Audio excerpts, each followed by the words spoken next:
Selamat malam. Malam semua. Selamat malam Pak Cipto. Selamat malam. Terima kasih boleh bergabung di dalam acara webinar pada kesempatan malam hari ini. Kalau topik kita hari ini ada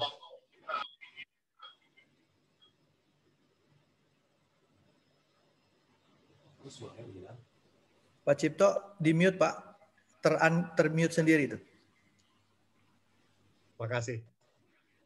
Ya, Bapak Ibu, kalau kita bicara tentang kutuhan, maka yang kita pikirkan itu kan berarti sesuatu yang sempurna, sesuatu yang tidak ada cacatnya. Apalagi kalau kita mengutip ayat Alkitab ya, Tuhan menciptakan semua itu baik adanya. Jadi betul-betul perfect. Tapi pada kesempatan malam ini, tim perpustakaan GK Purinda mau mengajak kita melihat dari sudut pandang yang berbeda. Melihatnya bukan dari kutuhannya, tapi melihatnya dari brokenness-nya, dari kehancurannya. Jadi sekalipun ada dalam kehancuran, tapi kita bisa tetap mengalami fullness. Kita dapat mengalami sebuah kesempurnaan kutuhan. Untuk bisa menemukan jawabannya, Ibu Pendeta Helen akan menolong kita.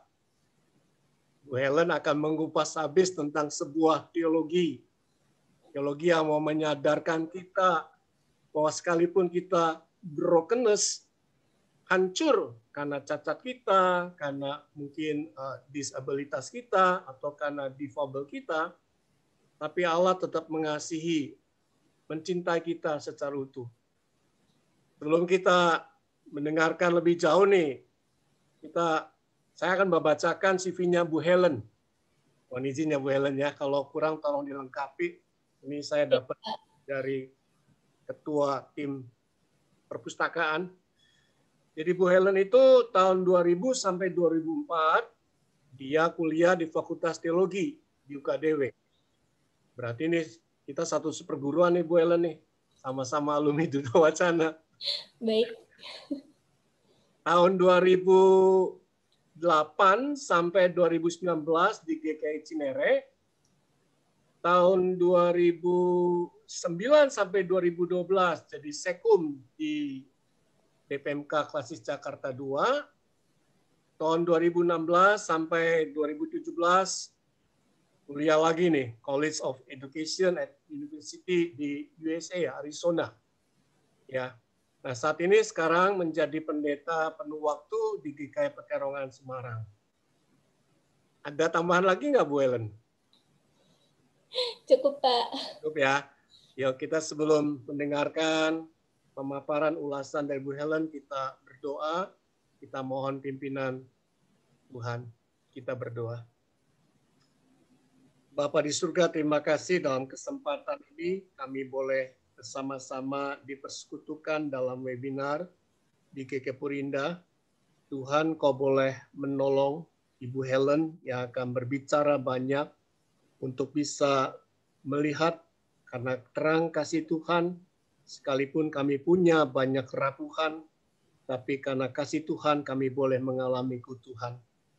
Tuhan, tolonglah berkati agar sinyal kami, internet kami berjalan dengan baik. Tuhan berkati setiap kami yang ada di room ini, agar kami boleh mendapatkan pengetahuan, kami boleh diberkati lewat ulasan yang akan disampaikan oleh Ibu Helen. Di dalam nama Tuhan Yesus kami berdoa dan bersyukur. Amin. Silakan Bu Helen. Baik, terima kasih Pak Cipto. Dan selamat malam Bapak Ibu sekalian. Terima kasih untuk undangan dan kesempatan yang diberikan untuk berbagi dengan Bapak Ibu saudara-saudara malam hari ini tentang teologi disabilitas.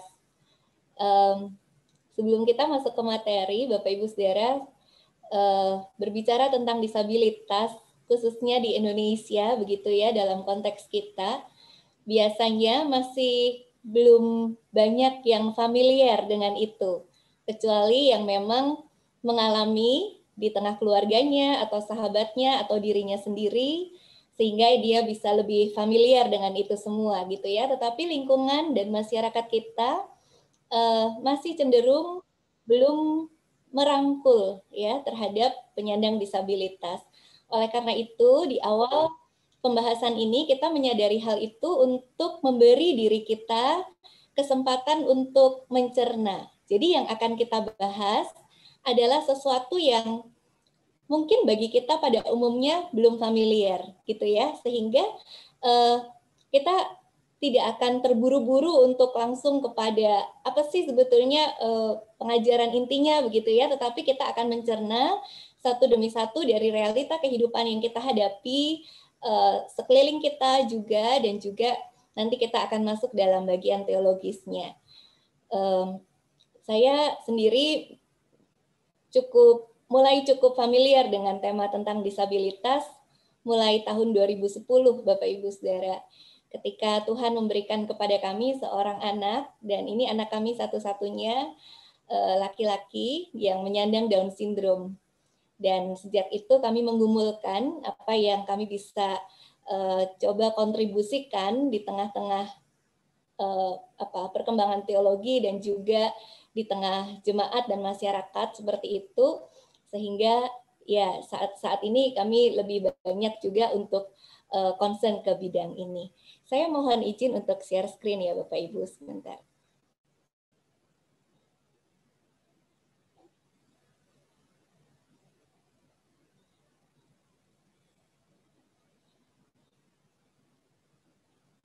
Apakah sudah terlihat Pak Rianto? Belum, Bu. Oh, sudah. Sudah full? Sudah, Bu. Baik, terima kasih. Ya, seperti yang tadi Pak Cipto katakan ya, ini dua kata yang bertentangan sebetulnya. Wholeness berbicara tentang keutuhan, brokenness berbicara tentang keterpecahan, bahkan juga bisa kehancuran begitu ya. Dan kata sambung di tengahnya yang kita pakai malam hari ini adalah in. Jadi kita mau melihat keutuhan di dalam keterpecahan seperti itu. Sedangkan dunia kita lebih sering melihat keutuhan dan keterpecahan itu dengan kata sambung dan gitu ya. Yang sebelah kiri itu wholeness, utuh. Yang sebelah kanan itu brokenness. Jadi kedua-duanya ini berbeda. Bagaimana bisa ada wholeness di dalam brokenness begitu. Tapi Bapak Ibu Saudara, ini cara kita biasanya untuk melihat barang atau benda tertentu. Mana yang masih utuh, mana yang sudah rusak. Dan kita sering bilang yang ini sudah ada cacatnya gitu ya. Sehingga mungkin kalau kita pilih-pilih di toko tertentu begitu, kita cari sebagus mungkin yang nggak ada cacatnya begitu ya. Tapi bagaimana kita memandang manusia? Apakah masih relevan kalau kita memakai misalnya kata cacat itu untuk menggambarkan kondisi seorang manusia? Nah, kita awali dengan karena ini bincang disabilitas ya, kita akan mengawali dengan persepsi yang sama dulu tentang disabilitas, Bapak Ibu Saudara. Orang yang mengalaminya ya secara istilah baku disebut sebagai penyandang disabilitas. Jadi disabilitas yang terjadi pada dirinya itu adalah hanya sesuatu yang disandangnya, yang tidak mengurangi harga dirinya, martabatnya, karena itu hanya sesuatu yang disandangnya. Jadi bukan label, beda ya antara sesuatu yang disandangnya dengan label dirinya tuh beda banget gitu. Dan sebetulnya pemerintah kita sudah punya undang-undang yang bagus banget. Saya menyarankan Bapak Ibu nanti bisa lihat di Google gitu ya, bisa baca-baca. Ini cukup panjang Undang-Undang Nomor 8 Tahun 2016 ini. Saya hanya kutip pengertiannya saja ya. Penyandang disabilitas adalah setiap orang yang mengalami keterbatasan fisik, intelektual, mental, dan atau sensorik dalam jangka waktu lama yang dalam berinteraksi dengan lingkungan dapat mengalami hambatan dan kesulitan untuk berpartisipasi secara penuh dan efektif dengan warga negara lainnya berdasarkan kesamaan hak. Ya, jadi di sini kita melihat ada faktor ini Bapak Ibu. Ada keterbatasan baik secara fisik, intelektual, mental, sensorik gitu ya. Tetapi juga ada waktu yang lama, dalam jangka waktu yang lama. Kemudian keterbatasan ini mempengaruhi bagaimana ia berinteraksi dengan lingkungannya sehingga ia mengalami hambatan untuk berpartisipasi. Ya, jadi kalau Bapak Ibu nanti baca dalam undang-undang ini akan ada pengertiannya siapa saja yang disebut penyandang disabilitas seperti itu ya. Jadi kita tidak menyamakan disabilitas dengan kerapuhan manusia secara umum. Karena dalam beberapa diskusi misalnya saya mendapati ketika berbicara tentang disabilitas, orang ada kecenderungan untuk mengatakan misalnya saya juga punya disabilitas, saya tidak bisa saya tidak bisa membaca peta misalnya gitu ya, itu disabilitas saya misalnya gitu. Ya itu kerapuhan kita, keterbatasan kita, tetapi tidak termasuk dalam pengertian disabilitas ini ya Bapak Ibu Saudara, karena ya walaupun mungkin seseorang tidak bisa baca peta, dia bisa pakai cara mainstream yang lain dengan kalimat atau dengan mendengarkan petunjuk seperti itu. Yang didefinisikan di sini adalah yang secara khusus mengalami hambatan itu sehingga dia sampai kesulitan untuk berpartisipasi penuh dalam kehidupan. Nah, berangkat dari pengertian ini, Bapak Ibu Saudara, kita akan melihat sebetulnya ada juga orang-orang yang menolak berdiskusi tentang disabilitas ini. Beberapa alasan antara lain, misalnya berbicara di gereja atau di komunitas tertentu, ada orang-orang yang menganggap bahwa kami di komunitas kami itu hanya ada 1-2 keluarga yang mengalaminya. Jadi nggak terlalu penting lah untuk berbicara tentang ini, gitu. Atau ada yang menganggap ini bukan tentang kita, jadi nggak perlu berbicara tentang ini. Atau ada yang mengatakan tabu untuk berbicara tentang kerapuhan. Dunia ini lebih berbicara tentang kekuatan, lebih suka berbicara tentang kesuksesan gitu ya daripada kerapuhan. Atau mungkin ada yang berpendapat, saya nggak mau ikut lagi, sudah pernah kok ikut dengar-dengar tentang seperti ini gitu. Padahal kalau kita mencermati Bapak Ibu misalnya di alasan yang pertama ini ya, hanya 1-2 keluarga yang mengalami. Kayaknya bukan masalah kita deh ini gitu. Tapi Tuhan Yesus mengatakan di dalam perumpamaan domba yang hilang itu ya, satu saja itu berharga loh. Jadi ini bukan soal matematis. Berapa di antara kita yang mengalami itu baru diperhatikan. Mestinya bukan masalah itu ya. Atau ketika mungkin ini yang alasan yang terakhir ini sudah pernah ikut. Oh, ada begitu banyak sisi yang kita bisa bahas dalam teologi disabilitas. Dan ya kalau tadi Pak Cipto sempat mengatakan saya akan mengupas habis, kayaknya nggak bisa habis Pak. Terlalu banyak dan dalam untuk bisa memasukkan ini dalam sesi 1 jam begitu ya. Tetapi ini menjadi perjalanan kita bersama untuk semakin menyelam dan semakin melihat bahwa ternyata berbicara tentang teologi disabilitas bukan hanya untuk mereka yang menyandang disabilitas atau mengalami keluarganya ada yang menyandang disabilitas, tapi untuk kita bisa melihat keutuhan bagaimana Allah juga bisa dipahami oleh penyandang disabilitas. Nah, Bapak Ibu kalau melihat gambar ini atau membayangkan penyandang disabilitas, apa yang ada di benak kita yang secara spontan kita pikirkan? Boleh open mic 2-3 orang mungkin secara spontan aja, nggak usah terlalu berpikir lama. Apa yang kita pikirkan tentang penyandang disabilitas pada umumnya? Punya keterbatasan fisik yang tidak bisa seperti orang lainnya, Bu. Misalnya nggak bisa jalan, nggak bisa melihat. Itu. Ada kata keterbatasan ya, Ibu ya? Iya. Ada lagi yang berpendapat yang lain? Dianggap lemah, Keterbatasan fisik. Keterbatasan fisik, ada yang dianggap lemah, begitu ya? Dianggap lemah Ya. dan ini senada ya, senada di antara jawaban pertama sampai ketiga ini sesuatu yang menjadi concern kita karena mereka tidak sama dengan yang lainnya pada umumnya seperti itu. Nah, Bapak Ibu, apa yang muncul dalam pikiran Bapak Ibu ketika melihat gambar ini? Cepat juga, spontan aja. Saya Bu, Ya.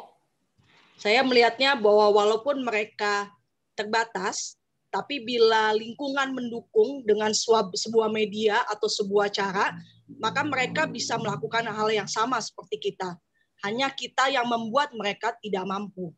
Tapi kalau difasilitasi, maka mereka menjadi mampu. Oke. Ya, terima kasih. Jadi ini menarik ya, karena ada peran lingkungan ya yang diangkat di sini. Lalu di chat tadi yang gambar sebelumnya dianggap invalid, kemudian perlu dibantu, dan gambar yang ini tentang prestasi. Satu lagi mungkin jawaban tentang gambar ini? Semangatnya sama seperti orang yang normal dan tidak mau tergantung dengan orang lain dan merasa percaya diri untuk saya bisa sama dengan yang lain. Ya, terima kasih untuk respon Bapak Ibu semua. Sebentar, nih ada satu chat lagi. Kemampuan yang bisa ditunjukkan. Oke, Bapak Ibu, saya mau tanya, kenapa Bapak Ibu menjawab secara berbeda antara gambar yang pertama dan kedua? Sebab mereka sama-sama penyandang disabilitas loh. Kenapa di gambar yang pertama kita cenderung berpikir tentang ketidaksempurnaannya, tentang kelemahannya, tentang ketidakberdayaannya, tentang memerlukan bantuan orang lain. Tetapi di gambar yang kedua, kita berpikir tentang sisi positifnya. Luar biasa perjuangannya, prestasinya, semangatnya, dukungan dari orang-orang, semua yang positif yang digambar kedua. Ya.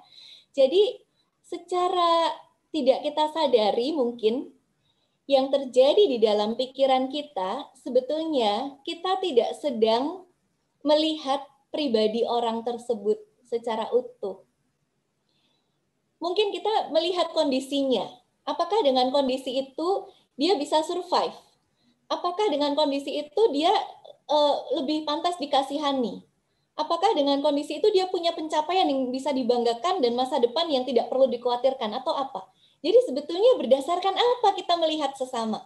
Kalau saya bisa simpulkan dalam dua kata yang berbeda, yang dikesan tadi yang pertama adalah rasa kasihan, lemah, seperti itu. Tetapi yang kedua tuh sangat bertolak belakang. Sisi wow-nya muncul terhadap penyandang disabilitas juga. Nah, berangkat dari titik ini, Bapak Ibu Saudara, tidak ada jawaban yang salah ya. Dan itu memang menjadi sesuatu yang secara umum ya dilihat dalam masyarakat seperti kita, tetapi mungkin ini yang kita perlu sadari. Jadi kita ternyata hidup di dalam dunia yang memuja pencapaian, yang dari sejak anak-anak ketika dapat nilai 10 atau 100 itu pujiannya luar biasa gitu ya. Bukan juga salah mengapresiasi, tetapi kita perlu mempertanyakan kalau ternyata pemujaan terhadap pencapaian itu mulai kemudian menjebak kita. Nah, itu berbahaya. Ketika kita hidup di tengah dunia yang memuja pencapaian, maka coba lihat lingkaran ini, Bapak Ibu. Yang paling luas di sini adalah area normal. Dan normal ini pun sebetulnya adalah bahasa medis sebetulnya ya, bukan untuk melabel orang. Jadi kalau kita periksa di lab, misalnya hasil periksa darah kita ada di range yang biru atau hijau itu ya, yang tidak merah, tidak diberi bintang, lalu secara medis dikatakan itu normal begitu. Tetapi kemudian kata normal ini banyak dipakai untuk membedakan orang. Yang ini normal, yang itu tidak normal. Dan yang normal ini mendapat porsi yang sangat luas di dalam masyarakat. Sehingga kalau ada yang tidak bisa mengakses dengan cara yang normal, mereka ada di mana? Di bagian putih yang kecil ini, di pinggiran. Mereka hanya bisa melihat, oh ternyata orang lain bisa mengakses seperti itu. Oh ternyata buat saya belum ada aksesnya ke sana. Oh ternyata saya harus menunggu, dan seterusnya. Tetapi di tengah-tengah yang normal ini, ada satu area kecil juga yang menjadi satu hal yang luar biasa. Baik orang-orang yang menyandang disabilitas maupun tidak menyandang disabilitas, ketika dia berprestasi luar biasa, ia bisa ada di sini, lalu semua orang yang lain itu look up. melihat ke dia, lalu melihat itu menjadi inspirasi, menjadi sebuah dorongan semangat, memuji, seperti itu. Nah, orang-orang dengan disabilitas yang tadinya ada di pinggiran sini, ya, karena keberadaannya yang masih dilihat oleh dunia tidak setara, ketika ia berprestasi, ia bisa melompat ke sini. Dilihat luar biasa. Tapi ingat, belum tentu ketika dunia melihat dia luar biasa, betul-betul menerima dirinya sebagai pribadi yang utuh. Mungkin apa, saudara-saudara? Mungkin juga dunia sedang memuja pencapaiannya saja. Dengan kondisi yang tidak selengkap yang lain, dengan ini, dengan itu, kok bisa mencapai itu, gitu ya. Jadi sebetulnya seringkali kita itu tidak fair untuk melihat sesama, bahkan mungkin juga diri kita sendiri. Lagi pula kalau kita berbicara tentang pencapaian atau prestasi yang dikaitkan dengan pengukuran IQ misalnya ya Bapak Ibu. Kita tahu ya ada standar IQ rata-rata, ada di atas rata-rata, ada di bawah rata-rata. Itu rata-ratanya siapa? Gitu kan. Itu selalu memakai perbandingan jumlah yang dikatakan kategori normal itu. Lalu di atasnya berapa, di bawahnya berapa, lalu ada jenius dan sebagainya.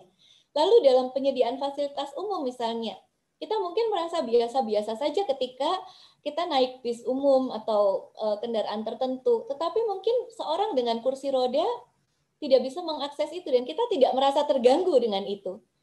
Kita tidak terlalu peduli atau ambil pikir tentang itu ya, karena kita belum merasa mereka sesama buat kita.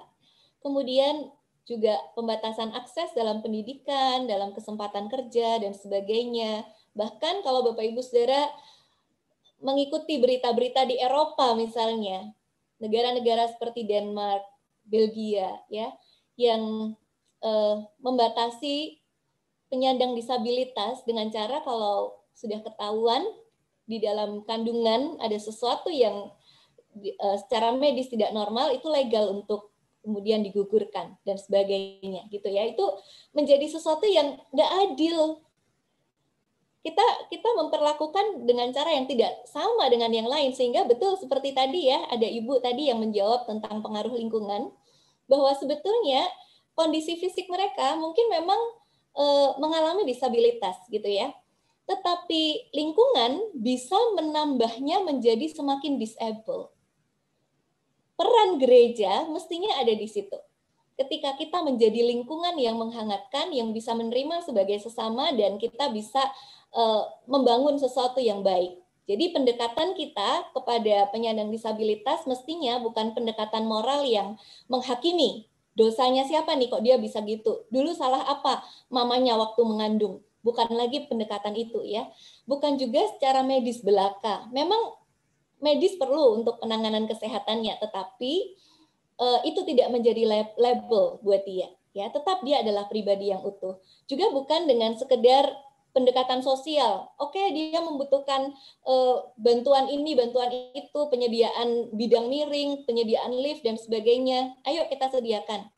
Itu baik, tetapi kalau berhenti sampai di situ, kita juga belum menganggap mereka sebagai sesama. Nah, hari ini saya ingin mengajak kita untuk melihat dalam dimensi solidaritas. Ketika sebagai sesama yang betul-betul sesama seperti diri kita, kita bisa melihat mereka juga adalah ciptaan Allah yang baik dan utuh. Nah, Bapak Ibu Saudara, karena itu dalam teologi disabilitas, ini menjadi satu hal yang ditawarkan bagi kita sebagai upaya untuk memahami dan menafsirkan firman Tuhan di tengah kehidupan manusia yang tidak lepas dari realita disabilitas, yang akan menghasilkan kemudian berbagai perspektif untuk memberikan makna teologis yang semakin kaya dan beragam terkait bagaimana perjumpaan dengan Tuhan itu tetap dapat terjadi melalui pengalaman hidup manusia yang mengalami disabilitas. Kalau Bapak Ibu perhatikan di situ ada DLL ya, ada dan lain-lain. Ini kenapa ada perjumpaan Tuhan dan lain-lain? Maksudnya dan lain-lain itu bagaimana pengampunan Tuhan, pengutusan dan kepercayaan yang Tuhan berikan, talenta dan karunia, itu semua yang kita baca dalam Alkitab itu juga berlaku dan terjadi dalam kehidupan sesama kita yang menyandang disabilitas. Ya, jadi seutuhnya mereka adalah pribadi yang seperti kita. Dan di sini kita melihat Allah yang menyatakan dirinya juga sebagai Allah yang hadir bagi mereka yang dipandang buruk atau lemah hidupnya oleh dunia ini karena disabilitasnya. Nah, menariknya Bapak Ibu Saudara, ketika saya mempelajari tentang teologi disabilitas ini, dan saya mempelajari ini memang bukan dari sekolah khusus untuk S2 ini ya, tadi yang disebutkan Pak Cipto, studi S2 saya itu adalah di bidang education dan bukan teologi. Tetapi ketika saya membaca buku-buku tentang teologi disabilitas, saya menemukan satu hal yang menarik bahwa para penulis dari buku teologi disabilitas ini pada umumnya adalah mereka yang mengalami sendiri, entah dengan anaknya atau dirinya sendiri atau saudaranya yang mengalami disabilitas. Kemudian itu menjadi sebuah siarah iman buat mereka. Nah, berawal dari siarah iman ini, mereka kemudian berjumpa dengan Allah melalui Kristus yang tubuhnya terpecah, dalam bahasa Inggrisnya broken, ya, terpecah bagi dunia. Dan bukankah itu yang Bapak Ibu Saudara peringati setiap perjamuan kudus? Roti yang dipecahkan ini adalah persekutuan dengan tubuh Kristus yang terpecah bagi dunia. Dan melalui Kristus yang tubuhnya terpecah itu kita menemukan makna yang sejati sebagai orang-orang yang rapuh, namun tidak kehilangan cinta Allah. Ada tiga penulis yang dikenal dalam secara luas ya dalam teologi disabilitas ini, walaupun masih begitu banyak penulis yang lain. Saya ambil 3. Yang pertama adalah Nancy Eiesland. Dia adalah seorang yang lahir dengan kondisi ada secara medis dinyatakan ada kelainan dalam tulangnya ya, sehingga dia tidak bisa berjalan seperti itu. Dia harus menggunakan alat untuk bisa berpindah dari satu tempat ke tempat yang lain. Tetapi Nancy Eiesland ini mengatakan bahwa disabilitas saya justru mengajarkan kepada saya tentang siapa diri saya dan siapa Tuhan. Jadi dia tidak mencoba untuk membuat dirinya masuk dalam standar normal untuk bisa memahami Alkitab. Tetapi dia membaca Alkitab untuk kemudian mencari Alkitab ini berbicara apa ke dia. Dan sangat powerful apa yang dia temukan dia dalam perjumpaannya itu. Dia menemukan diri Yesus itu adalah pribadi atau sosok yang ilahi, divine, tetapi juga disabled. Dalam hal apa? Misalnya, salah satunya yang ditekankan berulang-ulang oleh Nancy Eiesland ini tentang tubuh kebangkitan Kristus. Bapak Ibu pernah berpikir nggak? Kalau Tuhan Yesus itu dari kematian aja bisa bangkit, kok bangkitnya lubang-lubangnya nggak ditutup sih? Gitu ya. Kan bisa dia bangkit dengan tubuh yang utuh, dengan tubuh yang sempurna. Tetapi karena mungkin dari sekolah minggu kita sudah belajar lagu tanda paku di kaki dan tangan gitu ya, dan dikaitkan juga dengan cerita Thomas ya yang mencucukkan jarinya di lubang paku itu dan juga di lambung Yesus, dan sesudah itu Yesus mengatakan berbahagialah setiap orang yang percaya walaupun tidak melihat. Lalu kita percaya saja dan itu menjadi sesuatu yang tidak kita pertanyakan dan tidak kita kritisi lagi gitu. Tetapi Nancy Eiesland mengatakan kita jarang berpikir bahwa tubuh kebangkitan Kristus itu adalah tubuh yang ilahi yang menyandang kelemahan dan luka yang sangat parah secara fisik, yaitu di tangannya, di kakinya, dan juga di sisi di lambungnya. Ya. Dan Kristus yang bangkit itu adalah Allah yang disabled, yang mengerti kehidupan setiap orang yang mengalami disabilitas. Jadi dalam paradigma Nancy Eiesland untuk berteologi disabilitas ini, saudara-saudara, dia sama sekali tidak melihat bahwa disabilitas itu merendahkan derajat Allah. Ya, dia justru melihat bahwa ketika Yesus bisa dipahami oleh para penyandang disabilitas bahwa ia sendiri juga membawa luka-luka itu dalam tubuh kebangkitannya, dia tubuh kebangkitannya itu tidak bangkit dengan keadaan yang sempurna dengan gambaran dunia bahwa utuh tanpa luka. Justru disitulah tanda solidaritasnya, disitulah tanda kerapuhan yang dinyatakannya bahwa ia masih membawa luka itu di tubuh kebangkitannya. Yang kedua, seorang yang bernama Thomas Reynolds, dan ini adalah seorang ayah yang mempunyai anak yang menyandang autisme. Dan dia mengatakan pengalaman menjadi seorang ayah dengan seorang anak yang menyandang autisme ini begitu mengubah cara dia berteologi. Dia melihat Allah secara baru, secara betul-betul berbeda. Ya, dan dia mengatakan tentang Yesus begini. Di salib itu, Yesus menundukkan dirinya pada disabilitas. Dan tubuh kebangkitannya tetap menanggung atau membawa bekas luka itu menjadi tanda solidaritas Tuhan bagi dunia, bagi kemanusiaan. Jadi bagian separuh belakangan mirip ya dengan Nancy Island ya, tetapi diawali dengan Yesus yang disalib itu. Dia yang ditanya sama orang-orang di bawahnya, orang lain kamu selamatkan, sekarang kamu turun dari salib itu. Dan dia nggak turun dari salib itu. Dia menjadikan dirinya tidak sebagai seorang yang powerful untuk show off dengan powernya ya, dengan kuasanya, tetapi dia menundukkan dirinya dengan kerapuhan, dengan disabilitas, dengan luka-luka di sekujur tubuhnya yang sampai membawanya pada kematian. Salah satu bukunya ini, Vulnerable Communion ya. Bagaimana jemaat dipanggil untuk menjadi komunitas, dan komunian ini lebih dari sekedar komunitas biasa ya, tapi terjalin dalam relasi-relasi yang saling begitu, ketersalingan. Dan bagaimana kita menghayati kita menjadi komunian yang ringkih, yang vulnerable, yang rentan ya, yang terbatas. Di mana kita saling menyembuhkan di sana dengan segala keterbatasan kita. Nah, satu lagi ini Amos Yong yang secara teologis lebih ke arah Pentakostal. Dia melihat penyandang disabilitas itu sebagai citra Allah dan penerima karunia. Ya, jadi alih-alih melihat disabilitas sebagai kutukan, sebagai hukuman dosa, dia justru melihat citra Allah untuk menciptakan manusia itu tidak terganggu walaupun ketika seseorang mengalami disabilitas. Tetap kita bisa menemukan citra Allah di dalam dirinya dalam hal keterkaitan dan relasi orang itu dengan Allah yang tidak terbatasi dengan disabilitasnya. Dan Amos Yong juga mengatakan bahwa setiap orang ya, juga penyandang disabilitas termasuk itu adalah penerima karunia. Ketika mereka terhisap dalam sebuah jemaat di mana Roh Kudus bekerja untuk memberi karismata atau karunia-karunia, maka mereka juga diberi karunia. Jadi mereka itu bukan objek yang hanya terus menerima pelayanan dan belas kasihan, tetapi mereka adalah juga orang-orang yang mampu melayani dan berkontribusi. Dan Amos Yong juga mengatakan tentang peristiwa Pentakosta itu, Bapak Ibu.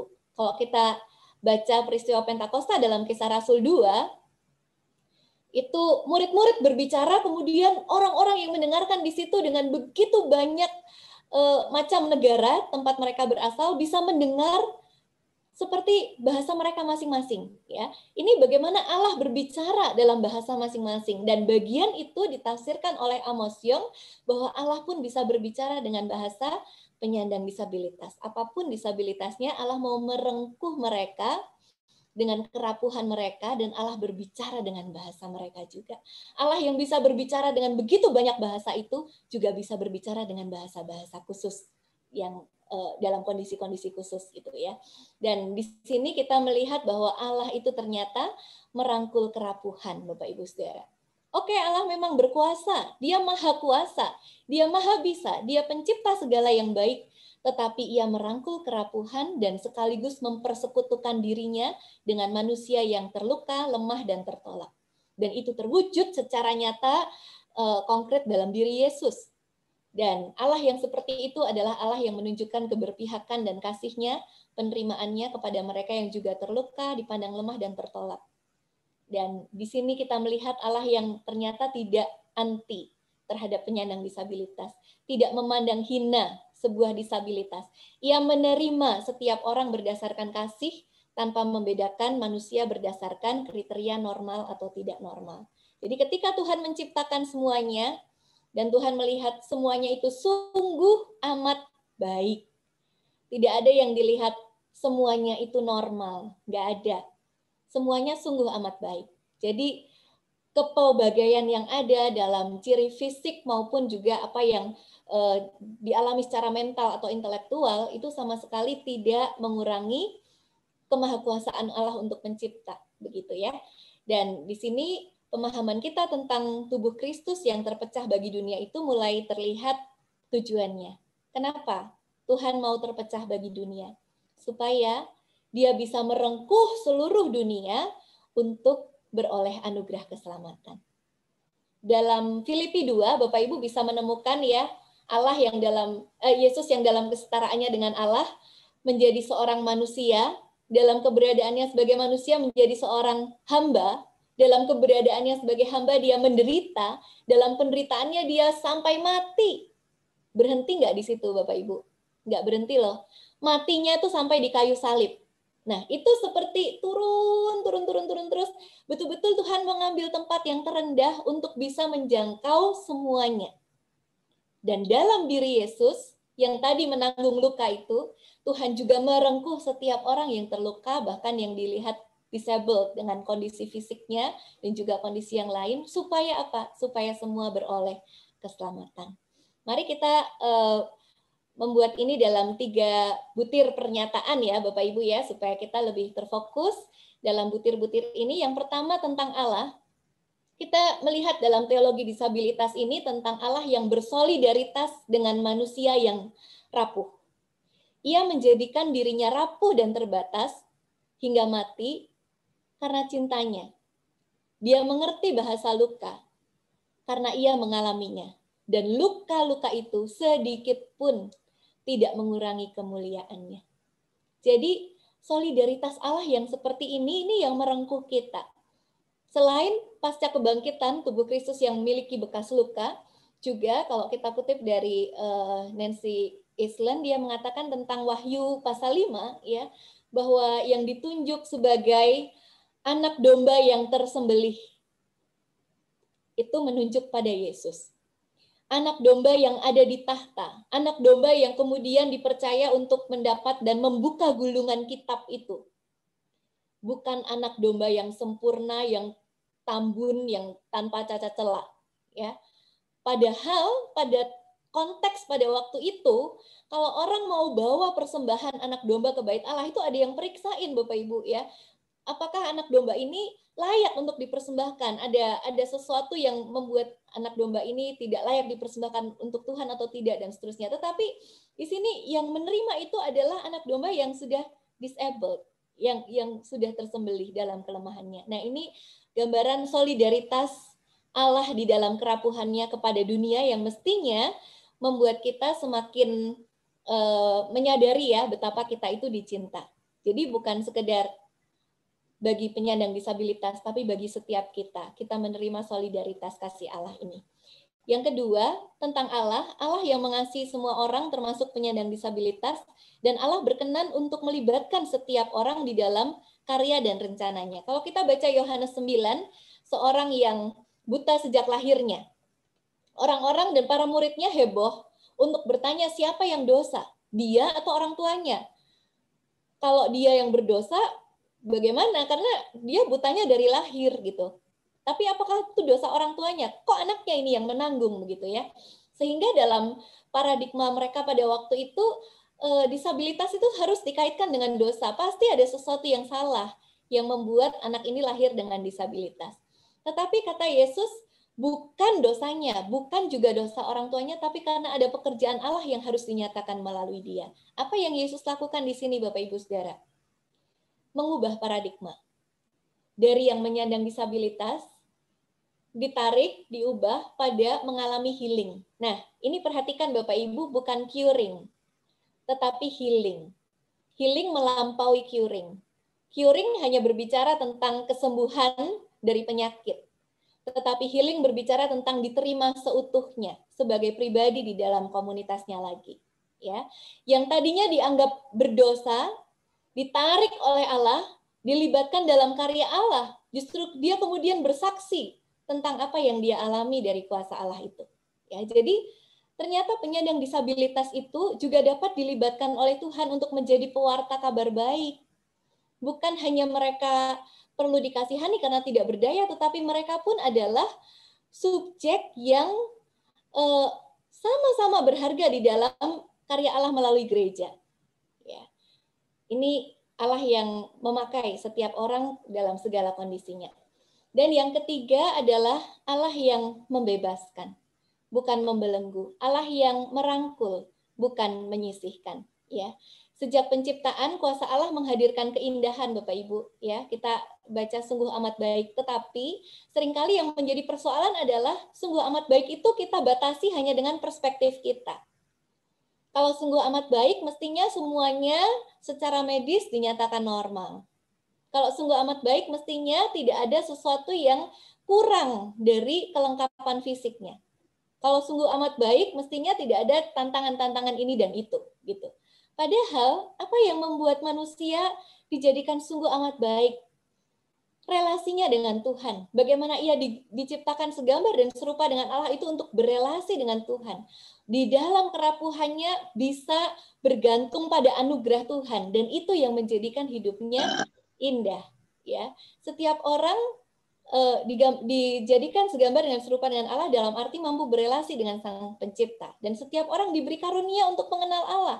Dan Bapak Ibu Saudara, kita harus menyadari bahwa Allah itu tidak hanya bisa dikenal secara kognitif. Allah bisa dikenal secara afektif. Allah bisa dikenal dengan begitu banyak cara. Allah bisa menyatakan diri kepada orang-orang dengan disabilitas intelektual yang menurut ukuran medis parah. Mereka tetap bisa berelasi dengan Allah dengan cara mereka. Jadi tidak ada yang membatasi relasi manusia dengan Allah karena itu adalah inisiatif Allah. Jadi setiap pengalaman disabilitas itu rupanya bukan sesuatu yang menjauhkan manusia dari Allah. Sehingga itu juga tidak membuat kita melihat orang yang mengalaminya menjadi lebih hina atau lebih terkutuk atau lebih sial begitu ya. Apapun yang negatif. Nah, ini satu buku yang menarik, Dancing with Disabilities. Ini bagaimana gereja membuka setiap kesempatan untuk orang-orang dengan disabilitas, para penyandang disabilitas dengan semua karunia yang ada. Ya, jadi bagaimana kita menarikan sebuah tarian bersama tanpa harus menyeragamkan kapan kita harus bergerak ke kanan atau ke kiri, dengan lagu apa kita menari itu gitu ya, tanpa kita harus menyeragamkan itu semua, menari dalam segala keberadaan kita, mempersembahkannya untuk Tuhan. Nah, apakah kasih Allah yang membebaskan, apakah Allah yang mengasihi dan Allah yang bersolidaritas itu kita sungguh-sungguh sudah hayati, Bapak Ibu, di dalam persekutuan kita. Sebab kalau tiga ini sudah kita mengerti, maka mestinya tidak ada satu manusia pun yang kita lihat berada di luar rengkuhan kasih Allah. Maka mestinya juga tidak ada penghalang untuk melihat kemuliaan Allah dalam wajah sesama. Bagaimanapun keberadaannya, kita masih bisa melihat kemuliaan Allah di wajahnya. Kalau Bapak Ibu Saudara sering mengadakan acara kebersamaan, mungkin terus mengenal lagu Ku Kasihi Kau dengan kasih Tuhan. Ya, kulihat di wajahmu kemuliaan Raja, gitu kan. Bapak Ibu coba bayangkan kalau kita bersekutu bersama-sama dengan penyandang disabilitas, baik secara fisik maupun secara intelektual, baik yang mild ya maupun yang profound. Kira-kira bisa nggak kita menyanyikan lagu itu dan memandang mereka dan kita mengatakan kulihat di wajahmu kemuliaan Raja? Mestinya bisa, karena tidak ada penghalang untuk melihat kemuliaan Allah dalam diri sesama, ya, karena mereka semua adalah sama dengan kita, dikasihi Tuhan. Maka bagaimana dengan gereja? Tadi itu 3 butir tentang Allah ya. Saya rumuskan 3 saja secara sederhana. Kemudian yang berikutnya adalah tentang gereja. Bahwa gereja sebagai umat Tuhan di dunia diundang untuk ikut bersolidaritas, untuk ikut menunjukkan apa yang Yesus tunjukkan, untuk ikut menghidupi kasih yang membebaskan dan merangkul itu. Sudahkah kita melakukannya? Nah, ini pertanyaan buat kita. Atau apakah secara sadar atau tidak sadar selama ini ternyata kita sedang ikut membelenggu dan menyisihkan penyandang disabilitas? Mungkin kita tidak selalu sadari ya. Saya beri beberapa contoh di sini. Misalnya dengan pengajaran yang menyisihkan mereka secara dogma. bagaimana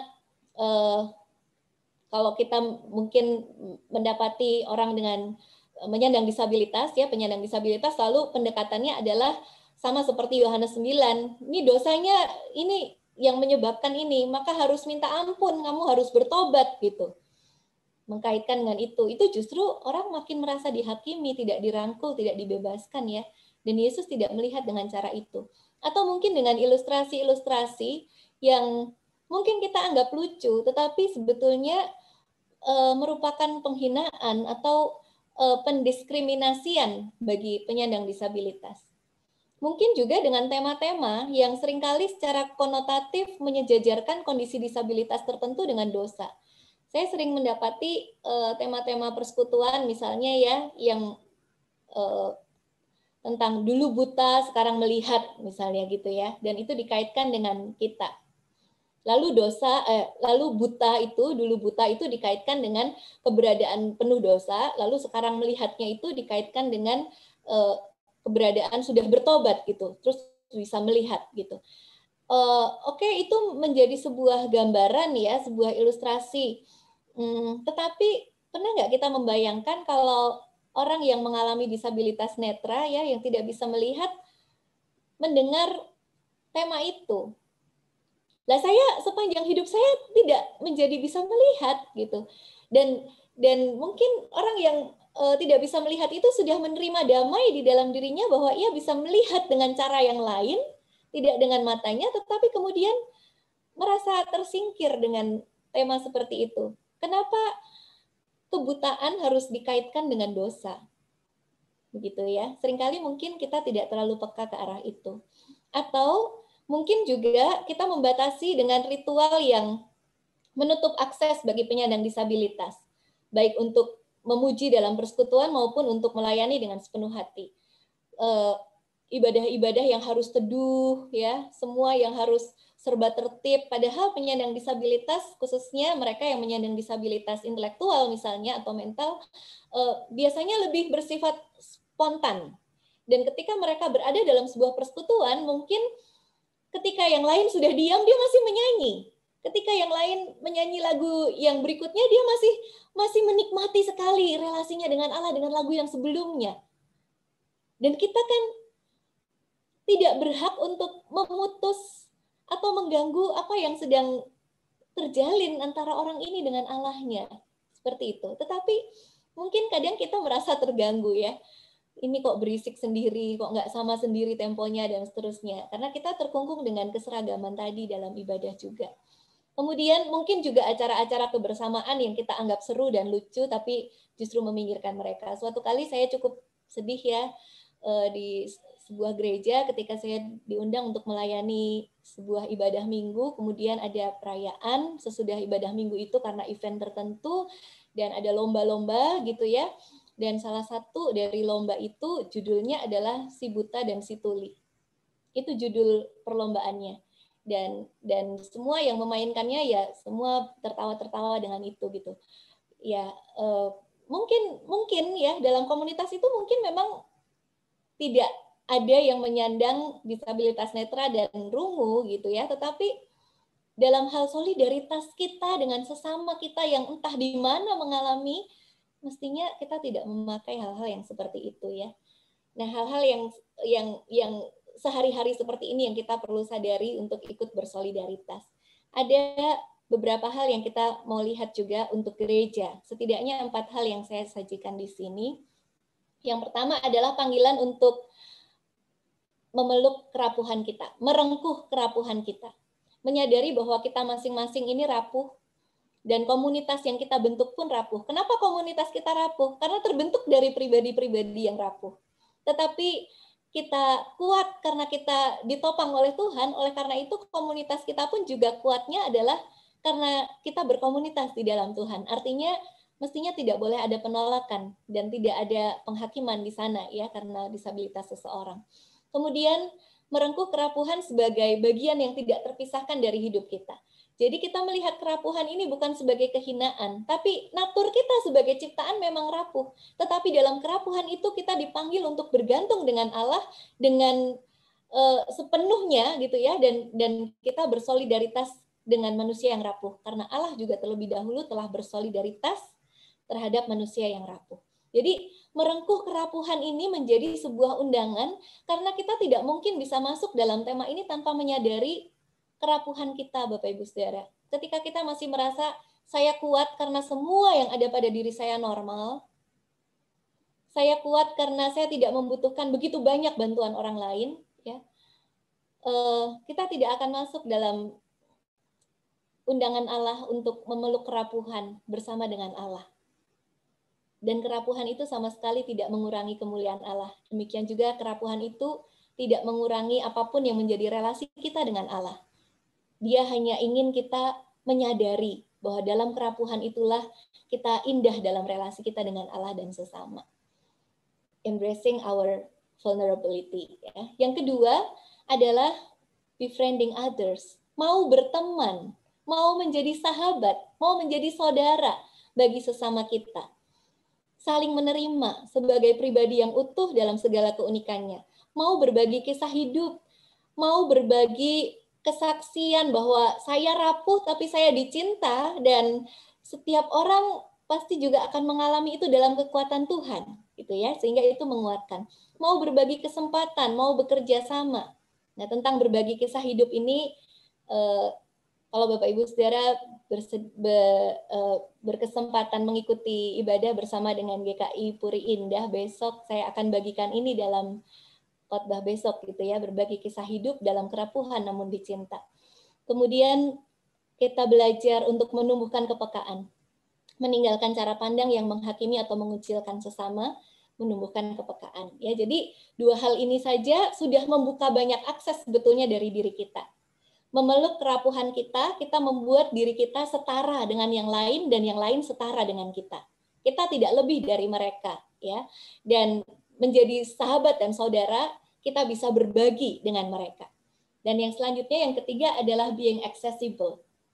Mudah dan bisa diakses dalam segala hal yang dilakukan oleh gereja, tidak mengeksklud atau mengucilkan atau mendiskriminasi penyandang disabilitas. Nah, ini salah satu museum di Eropa yang bisa diakses oleh penyandang disabilitas netra, Bapak Ibu Saudara. Ini menarik ya.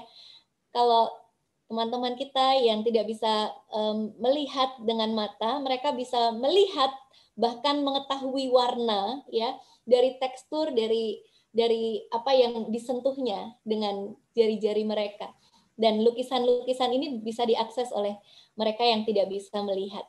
Nah, kalau dunia saja semakin hari semakin berinovasi untuk menyediakan akses-akses yang semakin terbuka bagi penyandang disabilitas, ini menjadi sebuah teguran keras bagi kita mestinya. Bagaimana dengan gereja yang slogannya selalu adalah kasih? Apakah kita juga sudah membuka akses-akses itu buat mereka? Apakah kita sudah menganggap bahwa mereka pun juga harus ikut memiliki ini, program ini, ruangan-ruangan ini, gitu ya. Semua yang ada di gereja kita dan juga cara-cara yang kita pakai, apakah sudah merangkul dengan being accessible? Bukankah Tuhan selalu berkenan menyapa dan berkenan dijumpai oleh setiap orang? Jangan kita yang justru mendirikan tembok-tembok yang membatasi orang untuk berjumpa dengan Tuhan. Nah, untuk menjadi accessible, Nancy Island mengatakan ada dua arah yang harus ditempuh. Yang pertama adalah kita membuka akses itu untuk penyandang disabilitas, supaya mereka bisa ikut sepenuhnya menjadi warga komunitas kita. Antara lain dengan menggunakan desain yang universal. Apa itu desain yang universal? Jadi ketika kita menggunakan sebuah cara, bisa lebih diakses oleh orang-orang dengan kondisi khusus yang berbeda, begitu ya, tanpa merugikan sedikit pun oleh orang-orang yang bisa mengakses dengan cara-cara yang mainstream. Jadi misalnya menggunakan gambar, menggunakan bagan, ya, menggunakan video, atau menggunakan alat-alat peraga yang bisa disentuh, atau menggunakan sesuatu yang melibatkan indera penciuman, gitu ya. Semua yang bisa diakses dengan apa yang ada pada diri seseorang untuk memperjelas penyampaian pesan-pesan itu bisa menjadikan komunitas kita lebih ramah terhadap penyandang disabilitas, lebih terbuka bagi mereka, dan menginclude, bukan hanya menginclude ya sebetulnya, menjadikan mereka belong, ya, menjadi bagian dari komunitas kita secara utuh.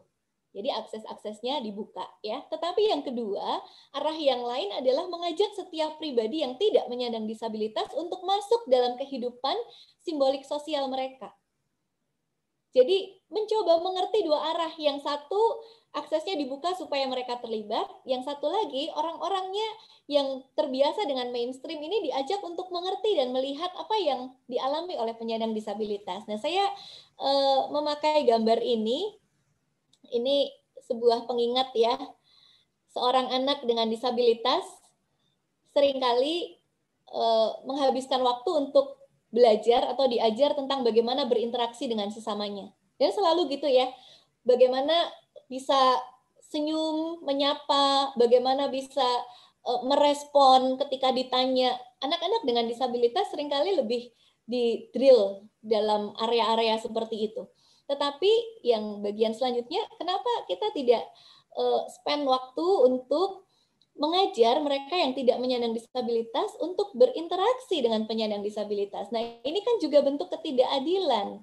Nggak fair kita ketika kita mengajar mereka yang menyandang disabilitas sebisa mungkin untuk bisa diterima dalam normalitas, segala sesuatu yang kelihatan normal gitu ya, tanpa mengajak orang-orang yang tidak menyandang disabilitasnya untuk masuk dalam dunia mereka. Nah, mestinya dalam persekutuan dan komunitas, dua arah ini terjadi untuk menjadi aksesibel. Beberapa contohnya dalam gereja, misalnya kalau di GKI Peterongan sejak online ini kami memakai window ini ya untuk penerjemah bahasa isyarat gitu. Memang di GKI Peterongan sendiri belum ada data secara real berapa orang jemaat yang menyandang disabilitas rungu yang membutuhkan penerjemah bahasa isyarat.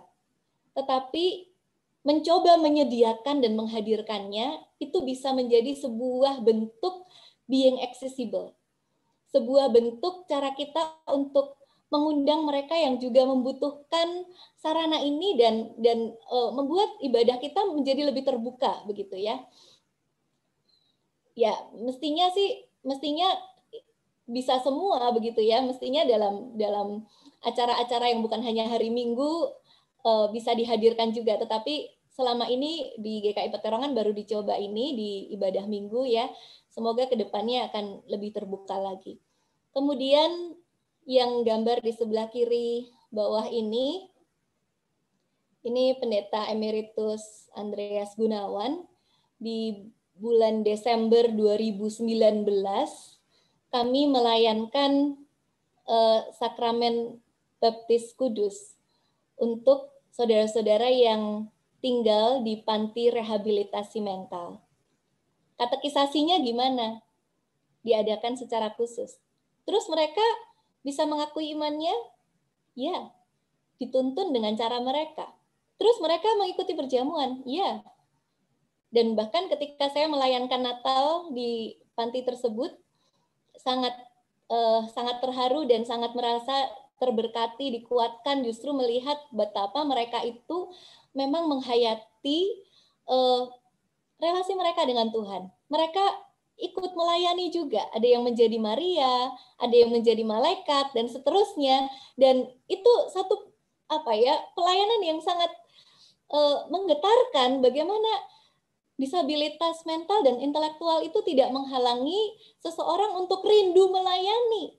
Bahkan ada yang berjuang sedemikian rupa untuk menghafal yang menjadi bagiannya.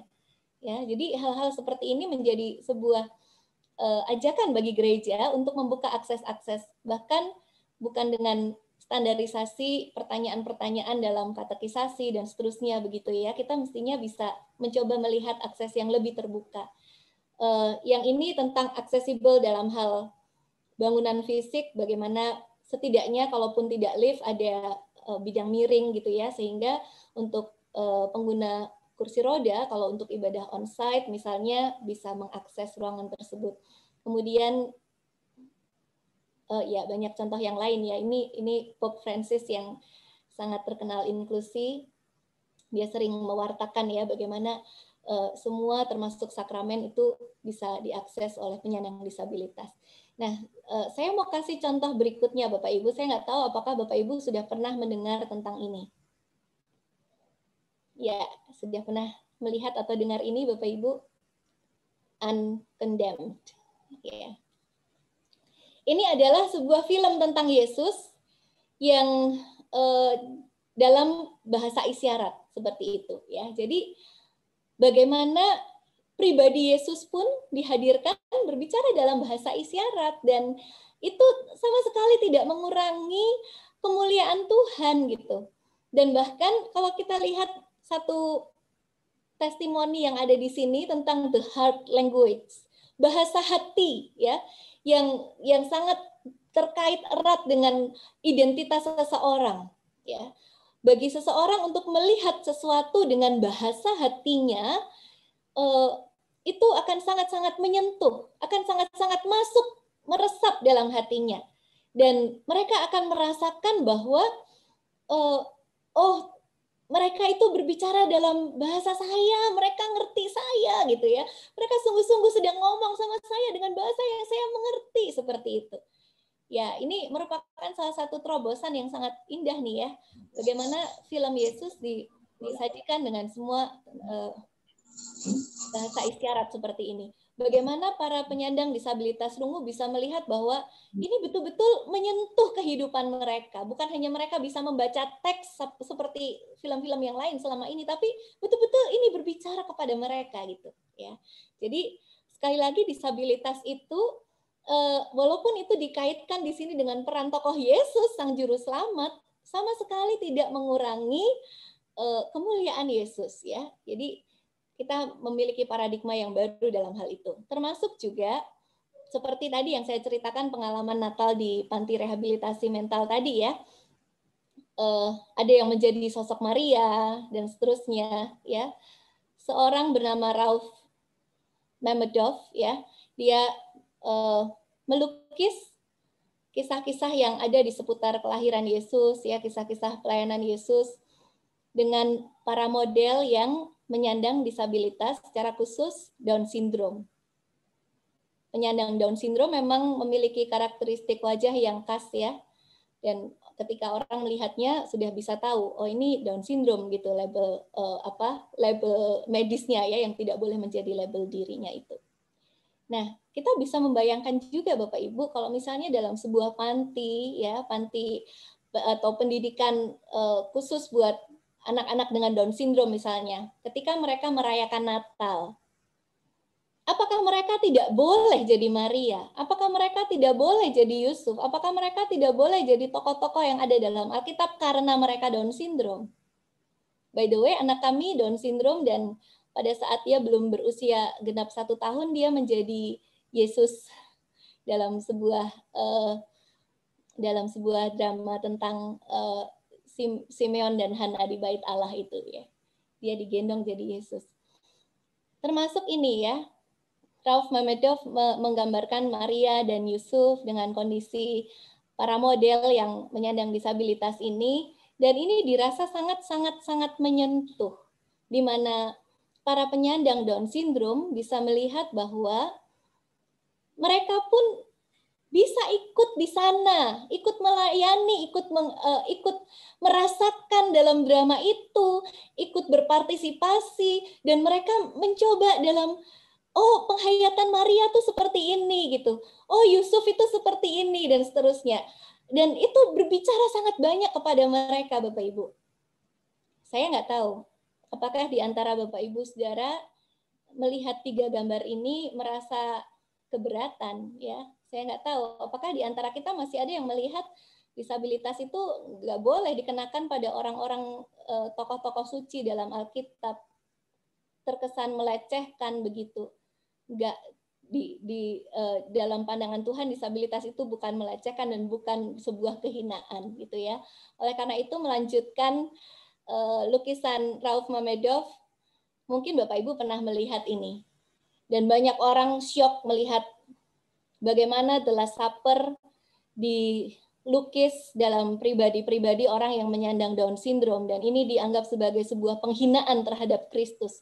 Masa Kristus mengalami disabilitas intelektual seperti orang Down syndrome, begitu ya.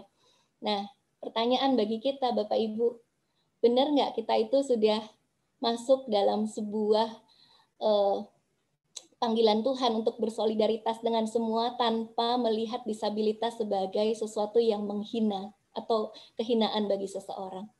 Selama paradigma itu kita belum tanggalkan, kita akan keberatan dengan gambar lukisan ini. Tetapi ketika kita sudah melihat dengan cara yang baru, kita justru akan bersyukur. Orang-orang yang juga dalam kondisi menyandang disabilitas intelektual pun mau mengenal Yesus, mau masuk dalam sebuah penghayatan, ya, entah ini dalam drama atau hanya untuk foto, tetapi mereka dikondisikan mengerti apa yang mereka lakukan saat itu, yaitu untuk perjamuan terakhir. Dan bisa nggak kita bayangkan, Bapak Ibu, orang tua mereka misalnya, kayak apa bangganya anaknya ikut berperan dalam drama Natal, perjamuan terakhir, dan seterusnya gitu. Ya, kalau kita hanya melihat disabilitas itu sebagai sesuatu yang buruk, kita langsung keberatan dengan ini. Terus bagaimana kita melihat para orang tuanya misalnya? Kita nggak peduli dengan perasaan mereka, ya mungkin, atau kita tidak mau tahu, ya. Tetapi dengan melihat bahwa Yesus juga berbicara dengan bahasa mereka. Yesus yang Allah yang bisa menjadi manusia, Allah yang bisa mengambil rupa seorang laki-laki, Allah yang bisa menjadi seorang Yahudi dalam diri Yesus, Allah yang bisa menderita sampai berdarah-darah di kayu salib. Dia juga bisa hadir bagi pribadi dengan disabilitas. Saya juga tidak tahu berapa banyak di antara Bapak Ibu yang sudah pernah mungkin melihat Kristus yang digambarkan dengan konteks begitu banyak negara yang berbeda, ya. Ada yang berkulit hitam, Kristus dalam kontekstualisasi dari Afrika. Ada yang bermata sipit dari negara-negara lain dan seterusnya, gitu ya. Dan orang melihatnya sebagai sebuah upaya kontekstualisasi. Ini adalah masyarakat Afrika misalnya, ya, yang pernah mengalami sejarah buruk dengan orang kulit putih dan seterusnya, maka kehadiran Yesus dalam gambar kulit hitam itu menjadi sebuah upaya kontekstualisasi Yesus yang mengerti apa yang mereka alami sebagai orang-orang kulit hitam, orang-orang yang mungkin masih trauma bahkan dengan apartheid dan seterusnya, ya.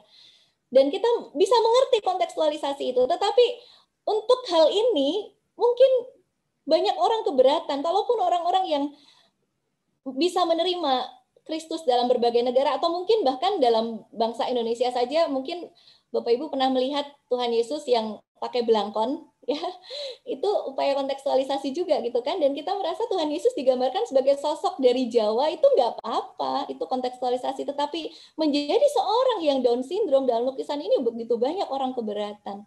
Hati-hati Bapak Ibu, karena ini memperlihatkan kepada kita, ya, sebetulnya seperti apa kita memandang Yesus, seperti apa kita memandang kerapuhan, seperti apa kita menerima Yesus yang bersolidaritas dengan manusia dengan caranya itu. Pertanyaan tentang being accessible ini, apakah selama ini kita sudah membuka akses dan kesempatan yang sama untuk umat beribadah dan melayani dengan cara-cara yang berbeda? Ya, ini sekali lagi ini cara salah satu acara lain, ya, yang ada di gambar ini, bagaimana anak-anak dengan kondisi yang dianggap special needs oleh dunia ini menunjukkan antusiasme mereka melayani dalam a powerful Christmas story, gitu ya, a powerful Christmas story. Ya. Yang keempat, Bapak Ibu, adalah familiarizing people with possibilities, ya. Bagaimana kita memfamiliarkan, membuat orang-orang itu bisa melihat bahwa Tuhan itu bekerja dengan begitu banyak cara yang unik, dan Tuhan tidak terbatasi dengan disabilitas, ya. Walaupun kita berbicara tentang anak-anak, misalnya saya di sini hanya menyertakan beberapa buku, kalau Bapak Ibu bisa browsing, itu banyak banget buku anak-anak tentang karakter-karakter yang menyandang disabilitas sebagai cara bagi mereka untuk belajar menerima sesamanya yang mungkin mereka lihat berbeda dari mereka. Dan ini cara yang baik untuk memfamiliarkan mereka bahwa mereka pun adalah sama dengan saya, sesama saya, dan mereka pun juga bisa melakukan sesuatu dengan keunikannya, dan Tuhan juga mengasihi mereka. Gitu. Nah, ini memang ini buku-buku yang umum ya yang ada di sini ya. Ada Sesame Street juga. Kalau Bapak Ibu punya anak-anak atau cucu-cucu yang suka menonton, ini sangat recommended ya untuk lihat seri-serinya Sesame Street. Itu banyak hal yang inklusi dimasukkan di situ, termasuk keikutsertaan para tokoh pemerannya, baik anak-anak maupun orang dewasa yang menyandang disabilitas. Dan mereka semua bisa berteman dan bekerja sama. Bagaimana dengan di sekolah minggu misalnya? Apakah ruang-ruang sekolah minggu kita didesain hanya dengan gambar Tuhan Yesus dengan anak-anak yang biasa kita lihat di banyak gambar yang tanpa kursi roda, tanpa mungkin tanpa anjing penuntun itu ya, dan seterusnya. Apakah kita bisa menghadirkan ini juga di tengah-tengah sekolah minggu atau ruang-ruang ibadah anak misalnya? Atau kalaupun sekarang masih ibadah online kan kita bisa biasanya pakai slide gitu ya untuk latar belakang dari lagu-lagu buat anak-anak itu ya. Apakah kita sudah menghadirkan mereka? Representasi ini sangat penting untuk membuat mereka lebih familiar bahwa all things is possible gitu. Begitu banyak hal itu mungkin terjadi, dan termasuk mereka tidak membatasi cara Allah bekerja. Mereka belajar untuk tidak menghakimi ya. Bahkan dari masa kanak-kanak mereka melihat perbedaan itu, we are all wonderfully made, seperti itu ya. Ini tentang memfamiliarkan komunitas kita dengan possibilities, dengan kemungkinan-kemungkinan cara Tuhan bekerja dengan cara yang lain ya. Dan yang terakhir, yang kelima adalah panggilan untuk speak up. Ini yang tadi sudah sempat muncul juga Pope Francis, dan mungkin Bapak Ibu tahu cerita ini ya. Suatu kali ketika beliau memimpin sebuah ritual misa seperti itu, ada seorang anak perempuan dengan Down syndrome yang maju, dan tiba-tiba ada security yang ingin mengamankan dia, membawanya kembali kepada mamanya, tetapi Pop ini mengatakan biarin aja, biar dia datang ke sini, duduk di sebelahku. Dan dia melanjutkan misa dengan biasa, dengan tenang, dan menggenggam anak ini, ya, menggenggam tangan anak ini. Sebuah inklusivisme yang luar biasa yang bukan hanya disuarakan dengan kata-kata, tapi dia lakukan dengan tindakan gitu. Misa sebagai sesuatu yang sangat sakral, dan ketika anak ini maju, dibiarin aja, ini bukan pengganggu kok. Dan kalau dunia melihat mungkin mendiskreditkan dari sisi usia dia masih anak-anak gitu ya, dari sisi abilitasnya dia menyandang Down syndrome, tetapi dia tidak dilihat sebagai pengganggu di situ. Dan ini justru membuat pesan yang disampaikan itu menjadi sangat powerful. Kemudian yang gambar yang ini bagaimana Pope Francis mengatakan bahwa melihat orang yang menyandang disabilitas itu sebagai second class ya, warga kelas 2 itu adalah dosa sosial. Jadi salah satu tokoh yang menyuarakan terus tentang inklusivisme ya adalah Pope Francis ini. Mestinya ini mengingatkan kita untuk kita punya panggilan bahwa kita perlu speak up. Kita perlu menyuarakannya untuk membangun kesadaran bersama. Bukan karena seolah kita untuk kepentingan diri kita sendiri ya, karena kita punya keluarga yang menyandang disabilitas, tetapi untuk membangun satu teologi yang lebih dihayati bersama sebagai Allah yang merangkul semua. Ya, itu akhir dari poin saya, maka mari kita simpulkan. Ini slide yang terakhir, kesimpulan. Menyadari kerapuhan dan keterpecahan kita terkait tema kita tadi ya Bapak Ibu Saudara tentang brokenness, menyadari bahwa kita itu broken. We are somehow broken gitu kan. Dengan masalah tertentu, dengan disabilitas khususnya juga. Menyadari keterpecahan kita menuntun kita pada hidup dalam keutuhan sebagai ciptaan yang dicintai Allah. Jadi bagaimana kita sampai pada pemahaman bahwa aku seutuhnya ciptaan yang dikasih Allah, justru adalah dengan tidak menyangkali bahwa kita itu rapuh dan terpecah. Karena disitulah kita bisa menggantungkan seluruh kehidupan kita, apapun keberadaan diri kita pada Allah. Meski dalam kerapuhan dan keterpecahan, kita tetap mengalami keutuhan dalam hal apa? Dalam hal kita dikasih Allah seutuhnya, apapun keberadaan kita. Maka mari kita menjadi pribadi dan komunitas yang bergantung kepada Allah, serta saling merangkul dan saling menyembuhkan, saling menopang dan saling menyemangati, meneladani Kristus. Ya, dan closing statement saya memakai apa yang dikatakan oleh Amanda Gorman dalam inaugurasi yang lalu ya di Amerika. Selalu ada terang kalau kita cukup berani untuk melihatnya. Selalu ada terang kalau kita berani untuk menjadi terang itu. Biarlah melalui kita bisa diutus Tuhan untuk menjadi komunitas yang rapuh tapi sama-sama saling menyembuhkan dan saling menopang. Dan dengan demikian kita membawa terang sekalipun di tengah-tengah kerapuhan dan brokenness kita. Ya, baik, saya stop share di sini. Ya, kita masuk dalam diskusi ya. Mohon maaf kalau agak kepanjangan, Pak Rianto. Ya, terima kasih buat Ibu Pendeta Helen.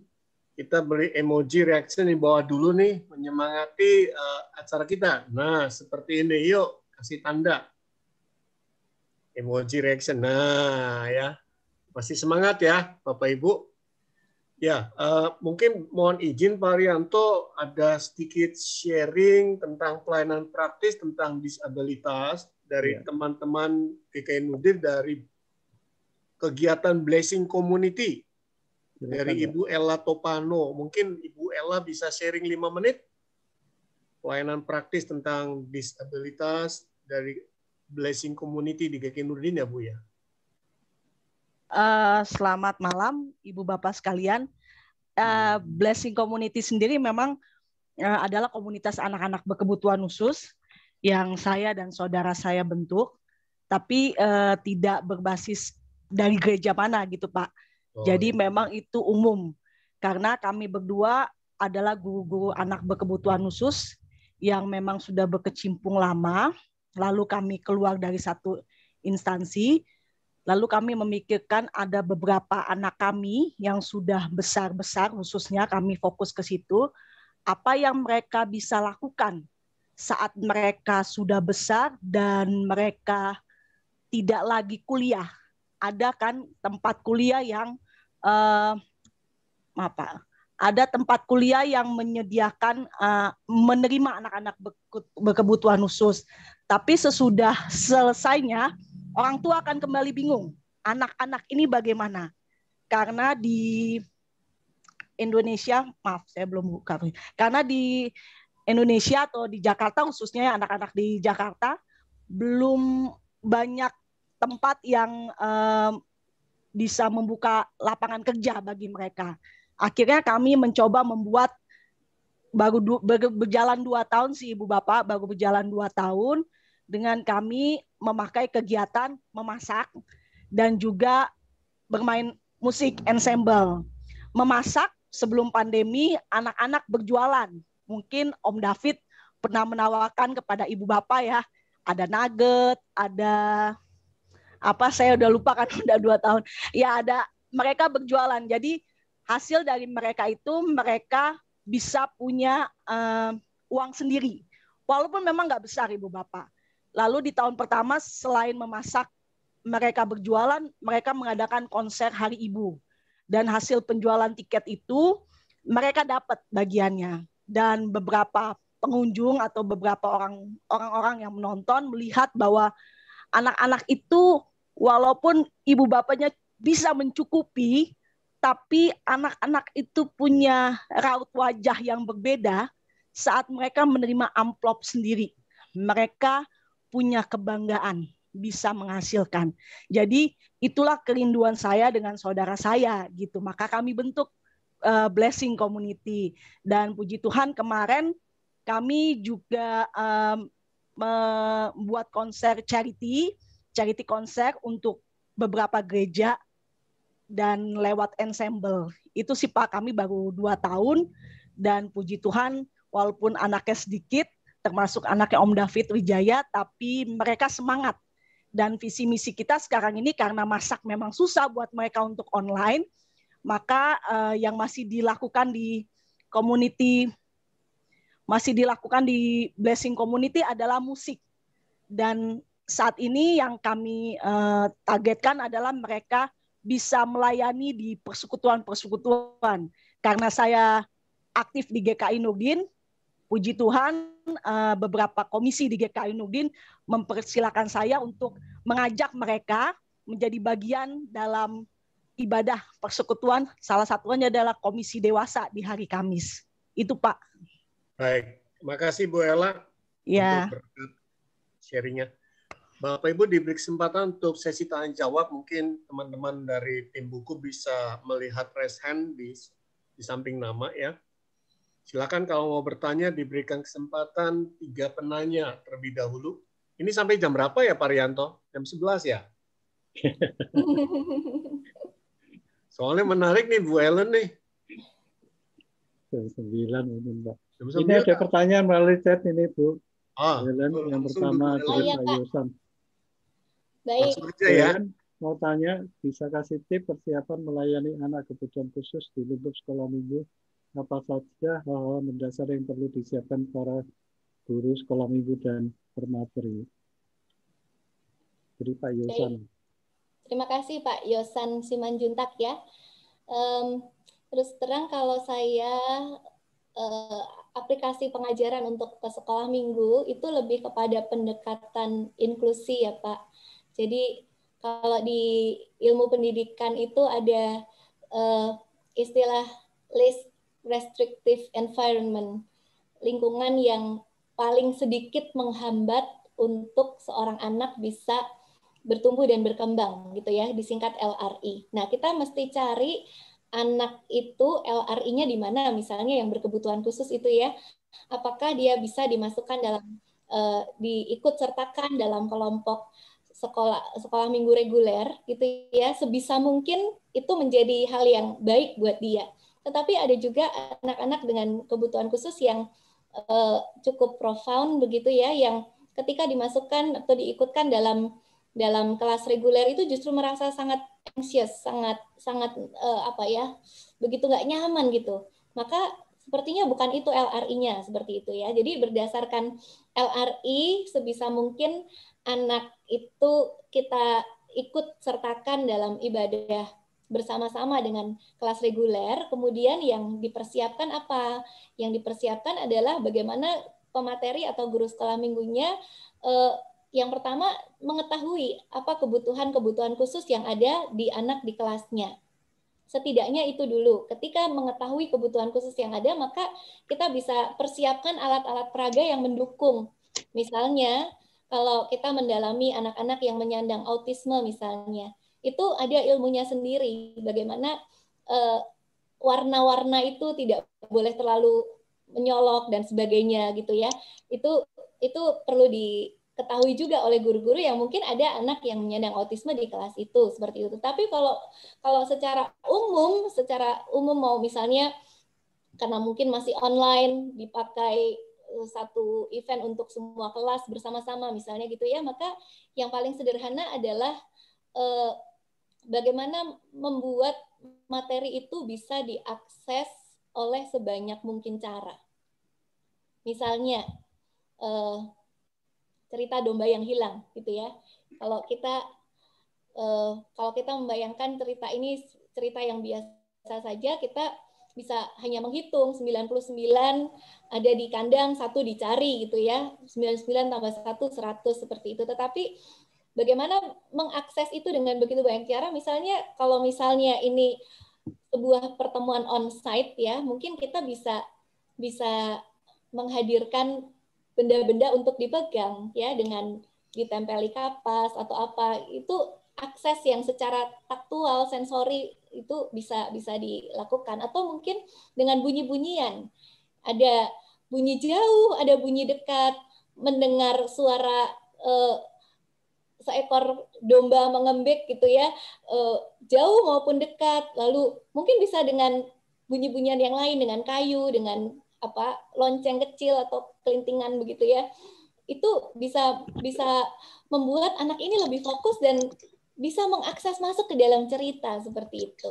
Jadi kreativitas untuk menghadirkan setiap materi itu untuk bisa diakses dengan semakin banyak cara. Itu Pak mungkin secara keseluruhannya. Tetapi kalau untuk tips-tips khusus untuk per kelas misalnya itu bisa di breakdown lebih spesifik lagi. Begitu Baik, Pak Yosan. Cukup ya Pak Yosan. Ibu, kalau boleh saya menambahkan, karena saya punya pengalaman juga di GKI Citra Raya di Cikupa, kami pernah membuat ibadah, memang bukan ke sekolah minggu ya Bu, tapi ibadah anak berkebutuhan khusus. Waktu itu kami mencoba membuat dengan melihat seperti yang Ibu bilang, bahwa ini anak-anaknya siapa saja. Ada bermacam-macam, ada yang cerebral palsy, ada yang autis, ada yang Down syndrome, seperti itu. Kami memulai dengan pendekatan adalah di GKI Citra Raya kami membentuk tim sahabat namanya. Jadi sahabat itu selama 2 bulan mengadakan pendekatan dengan anak-anak berkebutuhan khusus ini. Dengan maksud adalah anak-anak berkebutuhan khusus ini akan datang dengan sahabatnya saat ibadah. Mereka yang akan menemani menjadi sahabat. Karena balik lagi kita tahu bahwa tidak mudah anak-anak berkebutuhan khusus itu juga percaya bahwa orang lain menerima dia. Jadi kita mulai dengan sahabat ini. Mereka 2 bulan secara intens ke rumah anak-anak berkebutuhan khusus yang sudah kami list. Ada yang seminggu 2 kali, ada yang seminggu sekali. Mulai dengan nyanyi-nyanyi aja, mulai dengan baca cerita.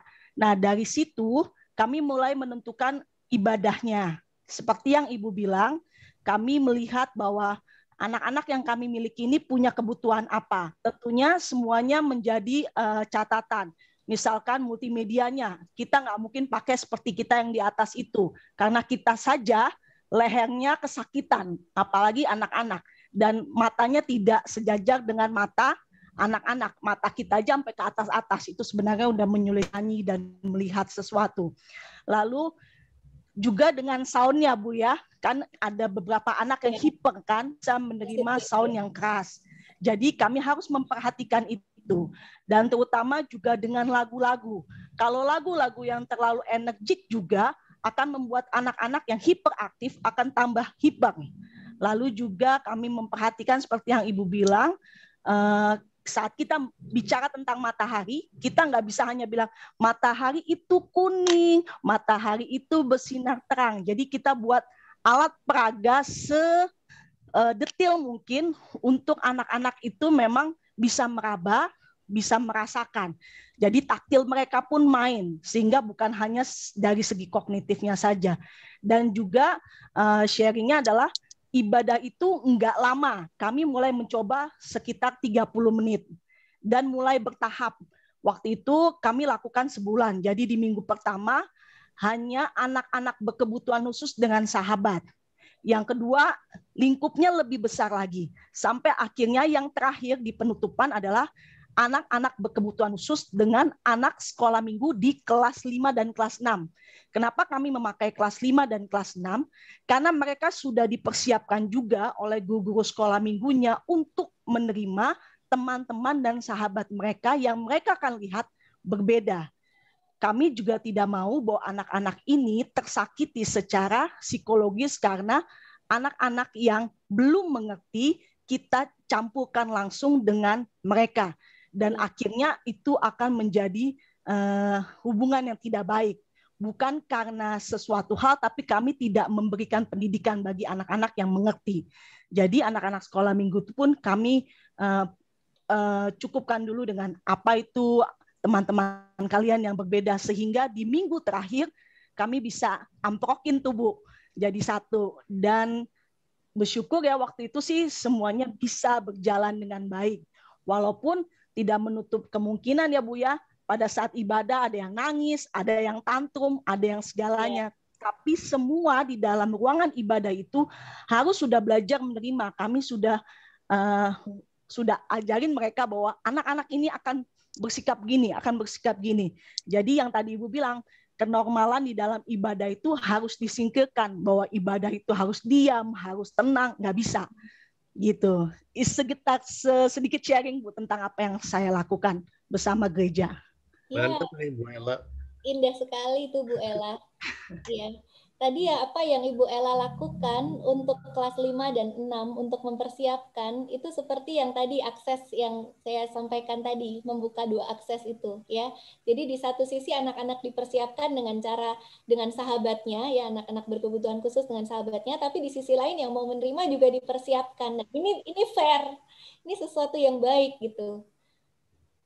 Untuk menjadi aksesibel gitu ya. Makasih Bu sharingnya melengkapi. Bu Ella di Nurdin sebagai ini ya, trainer. Atau ada kelompok kerja disable? Ya, dia tuh. Saya pemusik, Pak. Pemusik doang, Pak. Karena kayaknya expert banget nih. Enggak, Pak. Cuman saya memang kan udah di sekolah kebutuhan khusus 10 tahun. Oh, berarti Puri bisa belajar juga ya ke Nurdin ya? Enggak, Pak, saya mah pemusik aja, Pak. Ya, makasih Bu Ella berkatnya. Silakan ya, Bapak Ibu yang lain. Oh, Bu Enda ya? Enggak ya? Maaf, saya salah lihat. Apakah ada lagi yang mau bertanya, Bapak Ibu? Lagi ada pakarnya nih. Bukan pakar, Pak. Ada di chat, Pak. Oh, ada di Ardi Setiadi. Pak Ardi, silakan Bu Helen. Oh iya, terima kasih Pak Ardi. Seberapa besar peran support lingkungan terdekat untuk orang tua? Oh iya, ini pertanyaan yang sangat baik, Pak. Ini sangat-sangat penting ya. Saya bertemu dengan orang tua yang anaknya menyandang disabilitas, yang merasa tertolak di sana sini, bahkan yang merasa tertolak juga oleh keluarga besarnya sendiri, seperti itu. Ada juga ya. Sehingga itu menjadi tekanan-tekanan dalam kehidupan mereka untuk mencari sahabat yang mengalami hal yang sama seperti itu. Nah, biasanya kalau kita tahu mungkin sepasang orang tua punya anak berkebutuhan khusus, karena kita tidak familiar dengan dunia penyandang disabilitas, maka seringkali mungkin kita cuma tanya hal-hal yang normatif begitu ya. Apa kabar, anakmu gimana? Tapi jarang menyentuh pada apa yang kamu rasakan, apa yang aku bisa lakukan buat membantu kamu. Hal-hal yang seperti itu, Bapak Ibu, yang diperlukan ternyata oleh para orang tua yang mengalami ini, karena mereka juga tidak selalu bisa terbuka bertemu dengan teman-teman sepersekutuan langsung curhat gitu ya. Mereka membutuhkan penerimaan terlebih dahulu dan merasa disapa, merasa diperhatikan, itu akan membuat mereka bisa cerita. Bagaimana kita bisa menjadi terang bagi mereka, misalnya dengan itu, Pak, dengan lebih care ke mereka tentang bukan hanya tentang bagaimana kemajuan anaknya gitu ya, tetapi tentang apa perasaan-perasaannya. Mungkin apa yang perlu dilakukan untuk anaknya, mungkin dia sudah punya support yang dirasa lebih expert mungkin ya. Mungkin sudah ada terapis, mungkin sudah ada guru homeschooling atau apapun itu gitu ya mungkin. Tetapi untuk dirinya sendiri yang juga rapuh ini banyak sekali orang-orang tua yang punya anak berkebutuhan khusus yang benar-benar cari komunitas yang bisa menopang mereka. Jadi ini menjadi satu kesempatan yang juga bisa menjadi lahan pelayanan buat gereja untuk direspon ya. Bagaimana kita menjadi sahabat buat mereka, betul-betul kita awali dengan inisiatif untuk menawarkan diri, apa yang kita bisa bantu. Dan mungkin juga bisa dilakukan dalam kelompok-kelompok kecil kalau Bapak Ibu membentuk support group untuk orang tua. Ya, bisa sharing, mereka bisa punya wadah dan komunitas di mana merasa sama-sama ya mengalami tantangan yang serupa, mungkin itu bisa membantu juga. Itu, Pak. Terima kasih, Bu. Sama-sama, Pak. Bu Helen, Sambil menunggu Ya, yang Pak. lain nih, melanjutkan apa yang ditanyakan oleh Pak Ardi. Ya. Jadi memang GK Puri 2-3 tahun belakangan ini memang sangat concern memberi perhatian buat anak-anak berkebutuhan khusus. Itu dikonkretkan dalam kelas katekisasi. Jadi kami ada materi yang masuk dalam kurikulum katekisasi kami. Bahkan 2 tahun yang lalu juga kami mengadakan katekisasi kelas khusus. Memang nggak gampang sih, susah banget ya. Iya. Tetapi persoalannya adalah melanjutkan apa yang tadi disampaikan, bagaimana caranya menolong orang tua yang malu dengan keberadaan anaknya. Yang sebenarnya gereja mau menolong, gereja mau membantu, tapi ketika gereja mencoba masuk dalam ruang pergumulan, mereka menutup rapat-rapat. Sehingga akhirnya kami tidak bisa ikut ambil bagian banyak, dan kasihannya anak-anak kalau mereka ikut dalam ibadah, maka sadar atau tidak sadar itu mengganggu buat teman-teman yang lain di kelas itu. Nah, bagaimana caranya menolong supaya orang tua itu ya berani membuka diri dan tidak terpenjara dengan rasa malu. Makasih, Bu. Ya, Pak Cipto. Kalau dari perjumpaan kami selama ini ya dengan orang tua yang mempunyai anak-anak berkebutuhan khusus, khususnya bagi yang sudah sampai pada tahap menutup diri, sulit sekali untuk keluar curhat begitu ya Pak. Itu penyebabnya macam-macam dan bertumpuk-tumpuk gitu Pak. Jadi bukan sekedar biasanya ketika dalam penggalian ini dilakukan bukan sekedar mereka nggak mau orang lain masuk dalam kehidupan pribadi mereka gitu, tetapi mungkin ada pengalaman penolakan yang bertubi-tubi dan perlu waktu penyembuhan juga untuk hal-hal yang seperti itu, sehingga kita bisa mengerti ketika seorang belum terbuka, mungkinkah juga karena peran kita juga mungkin gitu ya, misalnya seorang ibu yang kemudian jadi tidak ke gereja dan tidak lagi mengajak anaknya ke gereja, ini sebelum online ini tentunya ya. Ketika ditanya kenapa, karena dia malu sama orang tua anak-anaknya yang lain, orang tua anak-anak lain yang teman si anaknya ini, karena anaknya yang berkebutuhan khusus ini memang dianggap pengganggu sama yang lainnya, dan guru sekolah minggu di kelasnya tidak terkesan mengantisipasi itu gitu, sehingga orang tua ini kan merasa sendirian. Aku sudah mengerahkan semua keberanianku untuk mengajak anak ini ke gereja, tapi ternyata nggak ada dukungan dari yang lain, yang ngapain aku bawa ke gereja lagi gitu. Mungkin pernah ada penolakan, ada luka, mungkin ada kekecewaan, sehingga ketika kita berjumpa dengan orang-orang yang belum bisa terbuka seperti itu, mungkin salah satu yang bisa kita lakukan masuknya sebagai pribadi dulu sih Pak, jangan atas nama gereja gitu, sebagai pribadi menjadi sahabat yang menjadi sahabat seperjalanan dulu untuk melihat apa sebetulnya lukanya atau kebutuhannya, baru kemudian bisa dipikirkan gereja bisa melakukan apa secara institusi seperti itu. Baik, terima kasih Bu Ellen. Ya Pak, sama-sama. Silakan Bapak Ibu, apakah ada lagi yang mau bertanya? Bu Ellen, tanya Bu Ellen. Kan ini kan kita kan kadang-kadang kurang terlalu peka mungkin ya Bu ya, dengan apa istilahnya saudara-saudara kita yang mungkin apa yang tadi Ibu bilang ya, maksudnya karena kan kita merasa kita ini normal gitu ya, anak kita normal, semua normal gitu ya. Jadi kan kita nggak terlalu peka gitu ya untuk hal itu seperti yang Ibu bilang gitu. Dan memang mungkin apakah nggak lebih baik kalau misalnya memang teman-teman yang apa sepenanggungan ini gitu ya, yuk sama-sama gitu ya gitu. Jadi artinya benar-benar ada support ada semacam grup gitu ya untuk yang bersama-sama gitu ya. Mungkin tapi kan kadang-kadang kan maksudnya bagaimana memulainya kan gitu ya, itu yang ini kan harus ada kemauan juga ya gitu ya, harus ada bagaimana Bu Ibu bisa memulai itu ya biasanya gini, apakah siapa yang menginisiasi kan tadinya kan pribadi gitu ya tadi kan ya bisa gimana juga ya? Pak, misalnya dari pribadi-pribadi yang concern untuk itu bisa mendekati orang-orang yang keluarga-keluarga yang mengalami, kemudian bisa menjadi jembatannya. Apakah bersedia kalau berbagi juga dengan keluarga ini? Jadi pendekatan kita lebih ke arah positif ya Pak. Apakah kita nanyanya apakah saudara bersedia berbagi pengalaman juga dengan keluarga yang ini misalnya gitu, bukan apakah saudara bersedia untuk dikelompokkan dengan yang sepenanggungan misalnya gitu ya, tetapi lebih menghargai pengalaman-pengalaman real mereka untuk mereka bisa benar-benar saling berbagi kisah itu.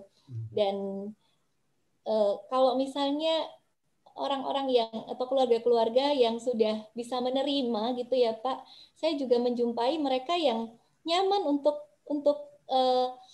sharing di kelompok yang heterogen Pak, yang tidak selalu dengan orang tua lain yang anaknya berkebutuhan khusus, karena memang sudah tidak ada lagi yang ditutup-tutupi. Untuk apa ditutupi? Dan dia justru mempersaksikan kasih Tuhan melalui itu gitu. Jadi support group itu baik dan bisa sangat membantu. Tetapi semua itu bukan keharusan. Jadi kalau ada yang bisa kita bantu untuk kemudian sampai pada penerimaan untuk bisa bergabung dengan kelompok yang lebih besar, itu akan jauh lebih baik karena kita jadi tidak mengkhususkan mereka dalam satu kategori tertentu begitu. Tapi kalau itu dibutuhkan untuk menjadi sarana mereka bisa berbagi, itu juga baik. Jadi tidak ada rumusnya yang harus berlaku secara sama di mana-mana begitu.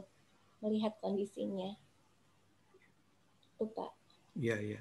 Ya, berarti kita sebenarnya kan kita yang istilahnya kita yang harus bertobat lah sebenarnya kasarnya ya, untuk melihat dengan kacamata yang lebih baik itu, bukan penghakiman ya, bukan dosa tadi itu ya, dosa atau mungkin dia lebih jelek gitu ya, lebih rendah gitu ya, tapi kita melihat, kita bertobat dari itu dengan kacamata yang tadi sudah disampaikan. Dan Yesus sudah bangkit Pak. Siap, makasih Bu. Ya Pak, sama-sama. Saya juga suka menyarankan teman-teman untuk membaca dan memperkaya diri dengan ini gitu ya, membuat diri kita lebih familiar dengan cara-cara pandang teologi disabilitas ini, karena tentu akan sangat membantu kita juga setidaknya dalam mengerti kerapuhan kita gitu. Bukan hanya satu hal yang kita pakai untuk ngertiin orang lain, tapi buat kita juga akan, mungkin kalau Bapak Ibu tidak mengalami disabilitas atau tidak terkait dengan keluarga yang mengalaminya, juga akan melihat sesuatu yang lebih menyentuh gitu yang Tuhan lakukan. Ya. Ada lagi yang mau bertanya, Bapak Ibu?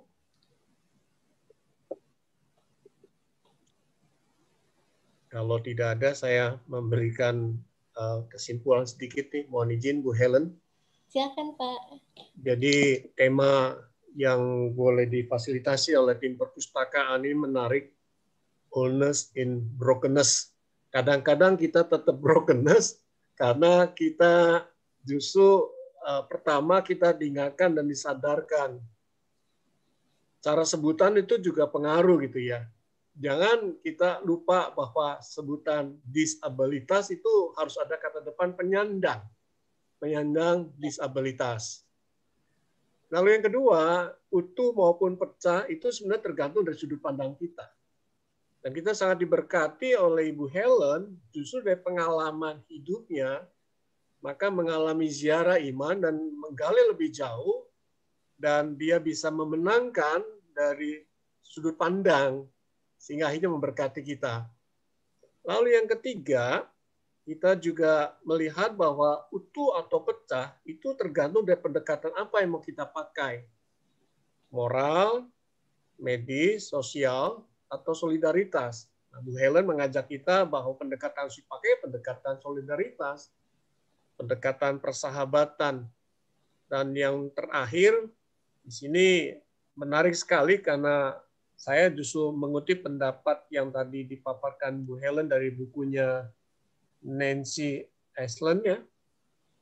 Bagaimana justru di sini Kristus yang bangkit adalah Allah yang disable. Menarik sekali. Jadi ini bukti bahwa Allah kita, Allah yang sangat solider, Allah kita adalah Allah yang mengasihi, Allah kita adalah yang membebaskan, bukan membelenggu, dan ya itulah yang boleh kita sama-sama dapatkan. Bu Helen, apakah ada closing statement lagi? Cukup Pak, tadi sudah. Baik. Ya, terima kasih Bu Helen untuk berkatnya, sharingnya, pencerahannya, dan untuk selanjutnya saya kembali kepada. Ada pengumuman Pak Cipto. Oh iya, silakan Pak. Ya, terima kasih untuk Bu Helen dan Pak Cipto yang sebagai moderator. Kami dari tim perpustakaan akan mengadakan satu surprise. Rencananya memang ada 5 penanya dari acara ini akan mendapatkan hadiah buku ini dari disabilitas ke penebusan. Dan ternyata di dalam acara ini ada 5 penanya. Yang pertama yang berpartisipasi adalah Bu Ella Tupanu. Silakan hubungi kami, alamatnya. Saya Pak Yuson Simanjuntak. Pak Yuson silakan hubungi kami. Dan ketiga tadi Pak Arti Setiadi. Dan keempat ternyata hamba Tuhan kita yaitu Pak Cipto yang banyak berkali-kali. Dan kelima juga Pak Hamdani. Jadi kelima buku ini akan kami kirimkan kepada masing-masing nama yang tadi terdaftar. Terima kasih untuk partisipasinya. Saya kembalikan ke Pak Cipto, mungkin akan ada doa penutup. Pak Rianto, mohon izin boleh nggak buku yang mau diserahkan buat saya bisa tolong berikan buat Ibu Helen. Belum ada kan Ibu Helen? Silakan. Sudah punya Bu Helen? Saya belum punya Pak. Nah, ya, jadi saya kirimkan aja ya. Oke. Ya. Terima kasih Pak Rianto. Wah, murah hati nih Pak Cipto. Kalau saya kasih siapa Pak? Terlalu deh. Pak, ini nggak foto dulu Pak Hamdani buat kenang-kenangan nih. Ya, kita akan foto bersama. Silakan videonya dinyalakan Bapak Ibu. Mari Bapak Ibu, videonya dinyalakan, kita akan foto bersama Pak Hamdani.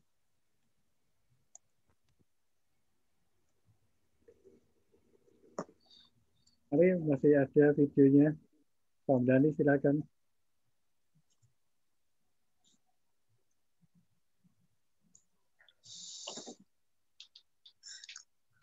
Senyum terus sampai kering ya.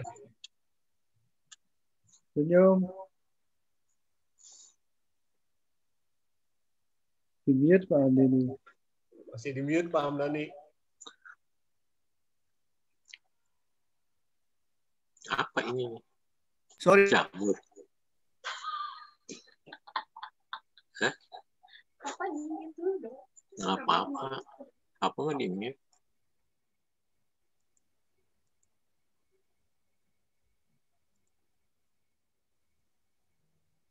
Oh, yang pertama tadi sudah ya, sekarang yang kedua ya.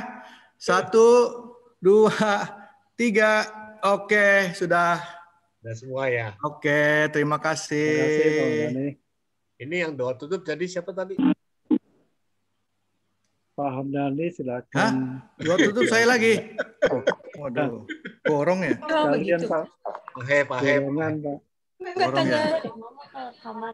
Baik, Bapak Ibu sekalian, terima kasih buat kita semua yang sudah meramaikan acara kita, dan acara ini mudah-mudahan bermanfaat ya buat kita semua. Saya yakin pasti. Maaf, Dani, mohon maaf. Jadi Bapak Ibu besok masih ada sesinya Bu Helen. Kali Bapak Ibu mau mampir-mampir ke YouTube-nya GK Kurinda live streaming ibadah. Ya, kebaktian pengajaran, kekuatan dalam perakuan. Ini menarik sekali. Isinya seperti apa dan bagaimana?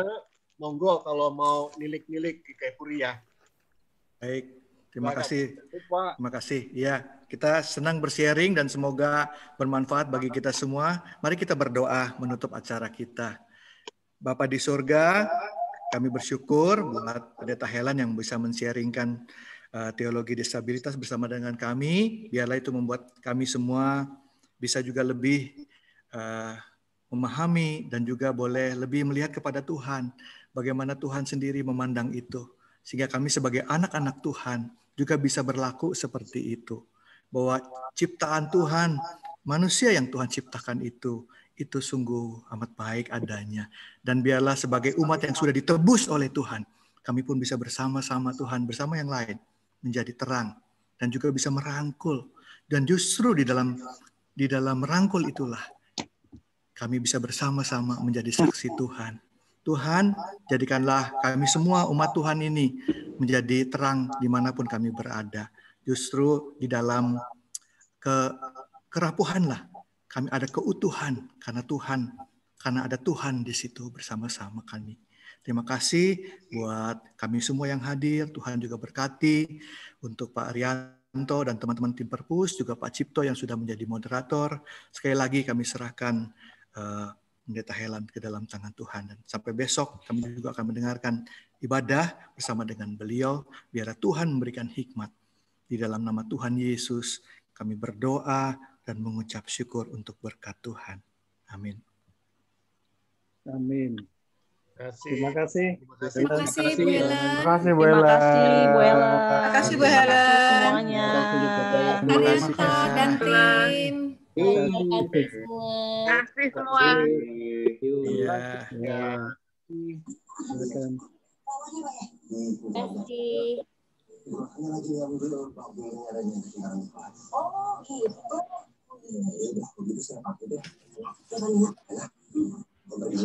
Saya pamit Bapak Ibu. Ya, Bu Helen, terima kasih banyak ya. Besok ketemu lagi nih kita online. Besok kita ketemu online.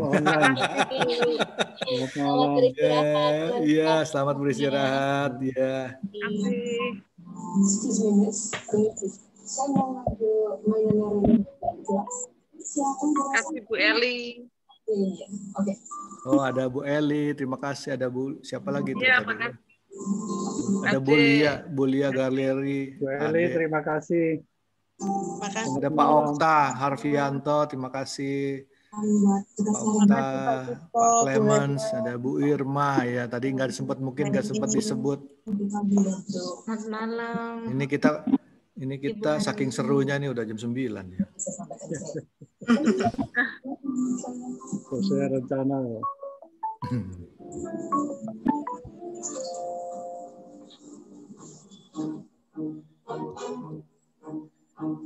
Oke.